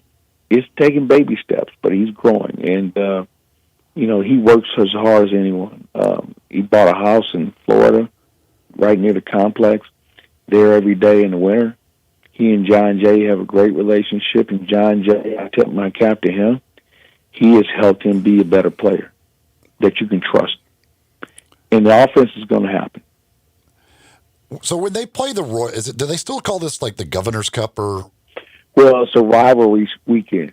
The Cardinals are playing the Royals, the Yankees are playing the Mets, the Angels are playing the So all around baseball, it's that. And you know what? Tip your cap to the Royals, man. They're really put together a pretty good team. Yeah. And this weekend, Eli, they're celebrating the 85 team. Oh, okay. So, I'm not really excited. We're all staying in the same hotel. Oh, really? Yeah, so we had a little conversation the other night, and I just said, "Well, where's Dinkinger? He should have got a ring too." But he's not being celebrated with the team. They were a good team. That Royals team was a really good team. There's no doubt about that. But I thought the Cardinals were better. But one play turned the whole thing around. But in fairness, there was more baseball to be played after that one play, and the Cardinals just didn't respond. They were distracted. I did also wanted to get you on too because of the Pete Rose decision. You've been covering baseball for many, many years. Not that you're that old, but I just no, I'm old. But I'm still having fun with life. I wanted to get your thoughts on this decision by Rob Manfred. Do you like it? You know what? I'm still wrestling with it. As a player, he was a great player, but he broke the rule. And we've seen other people be banished and suspended and whatever. The question is, does it open a door for people who were cheating physically, where they enhanced their game? Pete Rose didn't do anything. Maybe he popped some greenies, which are now banned in the clubhouse. But he gambled, and that's a sacred aspect of sports. And now we've allowed gambling to be part of the game. It's really something that, I still wrestle with because he was betting on, the game he worked in. Mm-hmm. If you're in baseball and you're betting on what an NBA game looks like or the NFL, well, everybody's got a fantasy league and that, but you're betting on games that you're directly involved in. You really have. You push the integrity of the game off the cliff.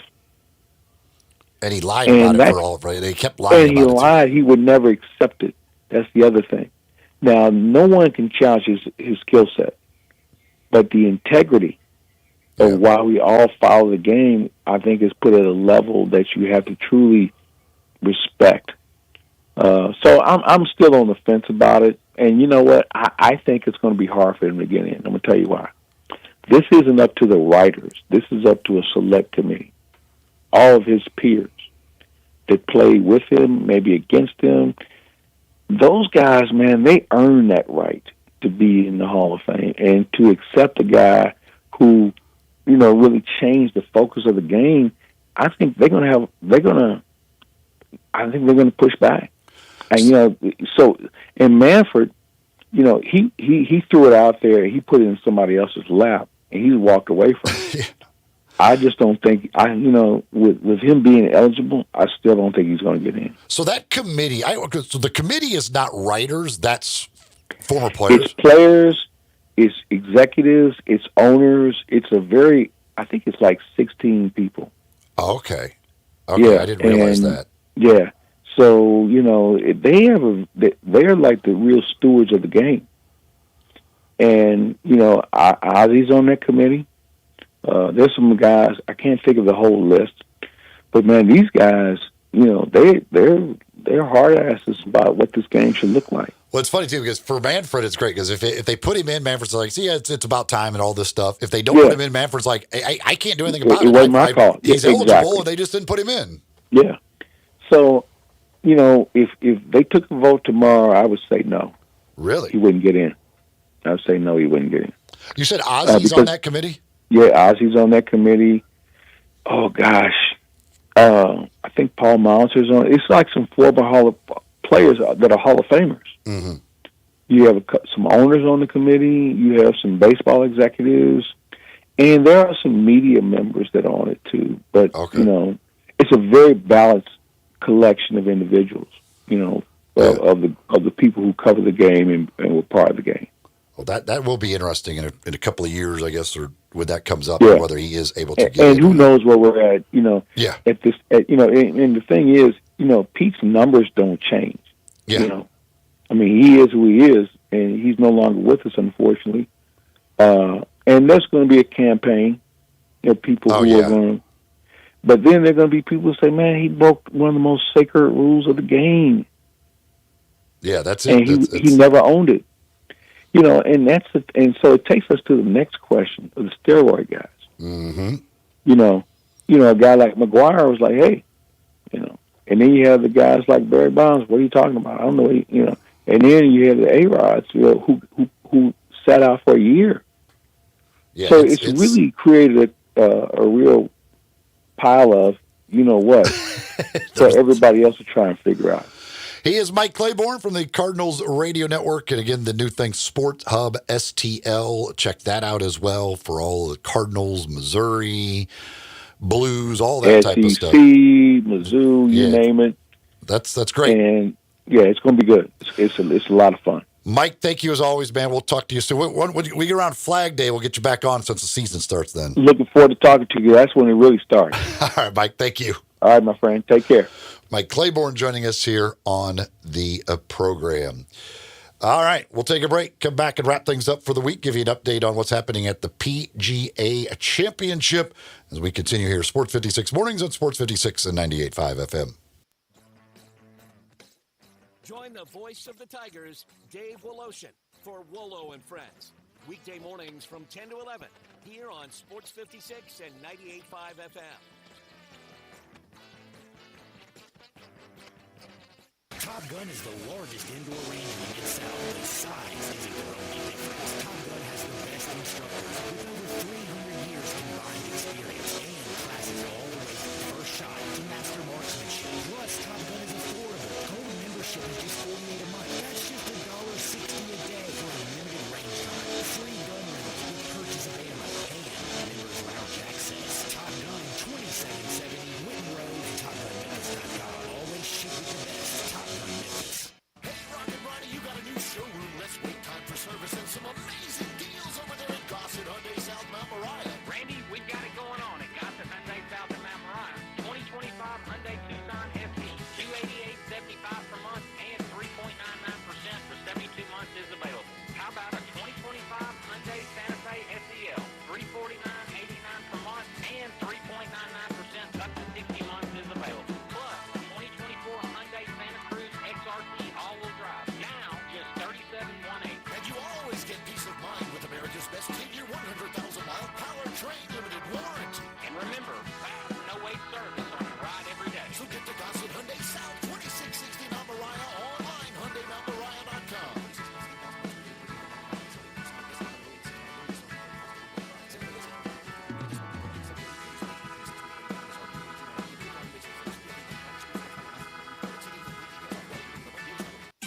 Sports and Mexican food. You can get the best of both at Los Cabos Mexican Bar and Grill on Summer near Graham. Watch all the big games and all the TVs on all the walls in Los Cabos. And enjoy premium tequila shots anytime for just $5.50. Celebrate every day with reservations from 10 to 3 and happy hour from 3 to 8. Lunch is just $6.75 to $10.99 and margaritas start at $3.99. Experience real Mexican cuisine along with great sports at Los Cabos on Summer near Graham.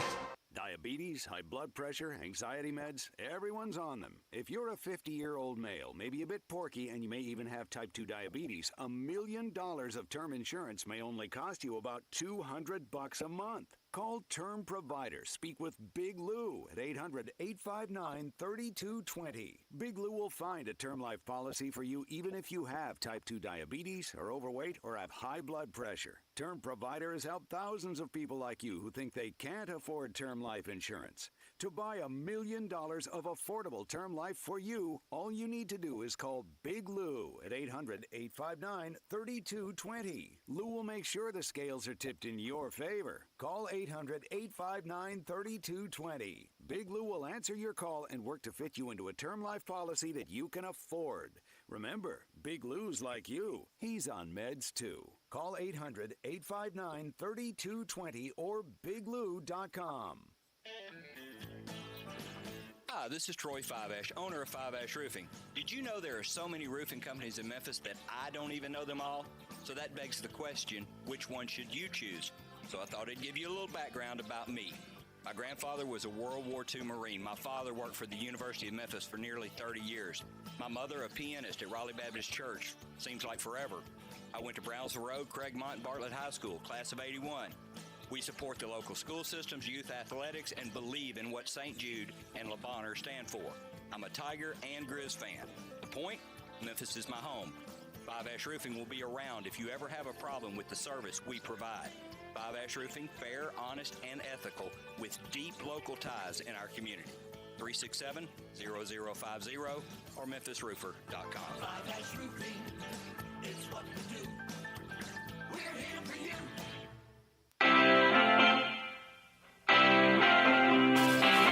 Sports 56 mornings on Sports 56.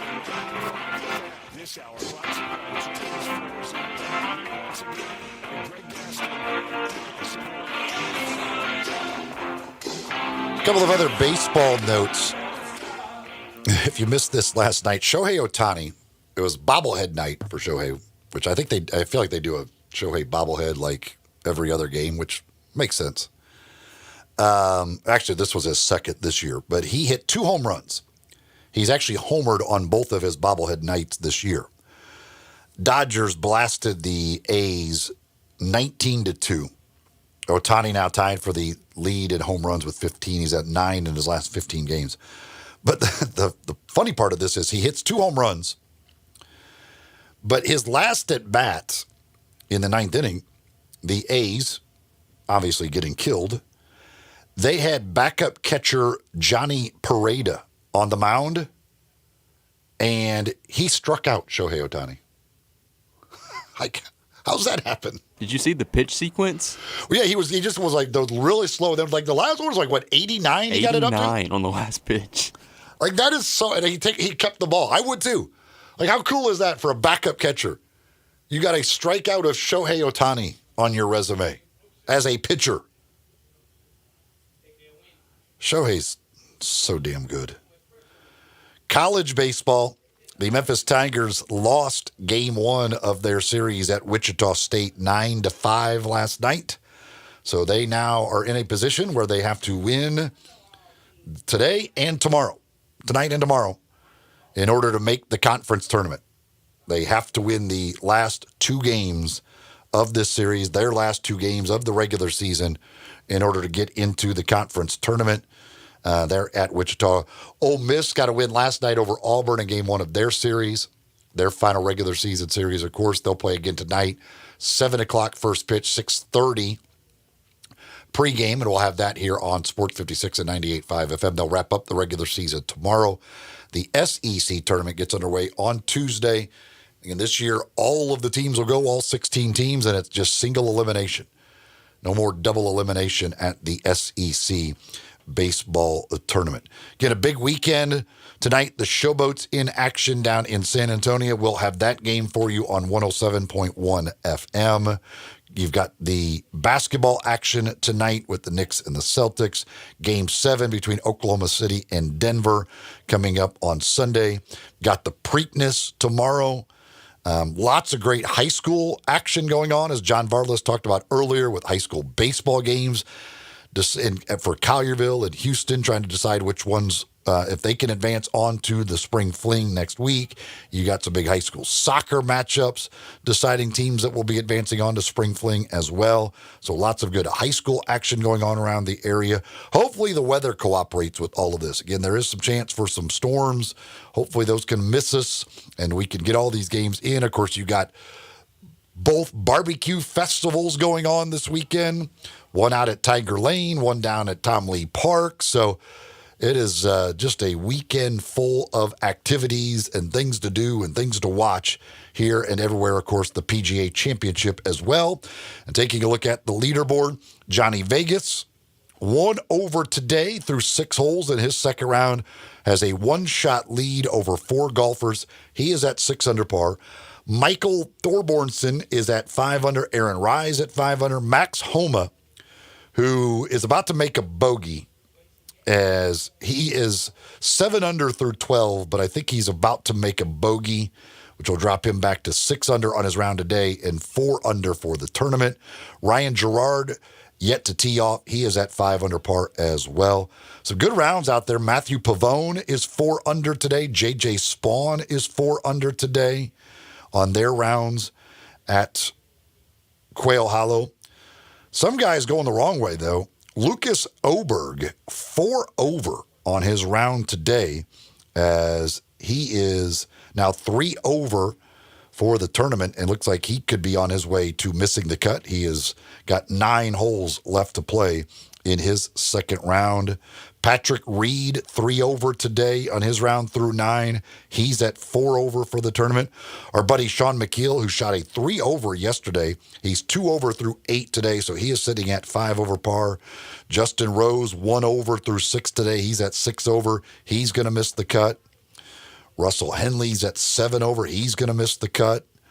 So some guys that maybe people thought would perform well, not doing so. And again, we'll see what Rory McIlroy can do today, sitting at 3 over par on the wrong side of the cut line currently.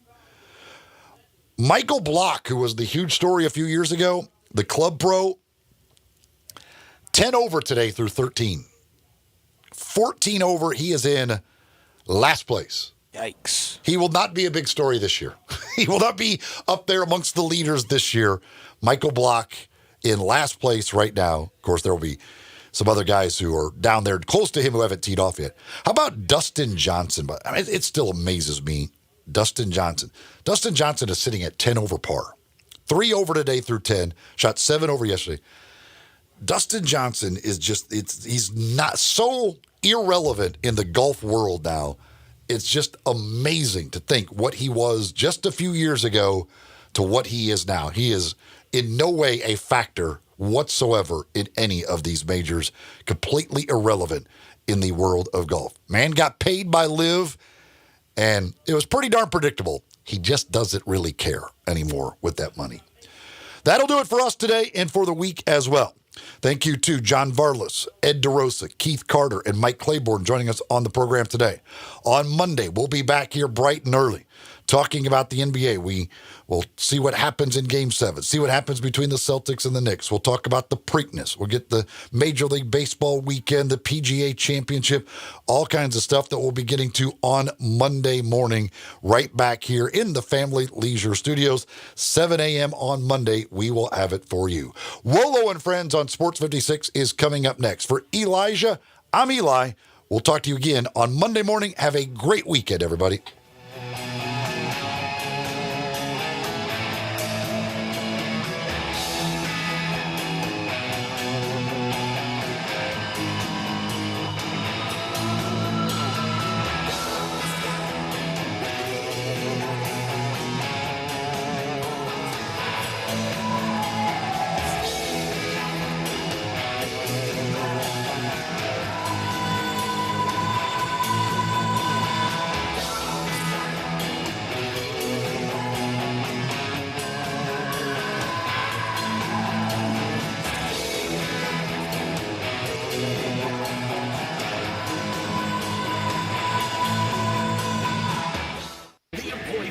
Plus Memorial Day sales event is on in Gossett. Chrysler, Dodge, Jeep, Ram, Fiat, all the pike. 25 Ram 1500 traits, crew cab 5.6.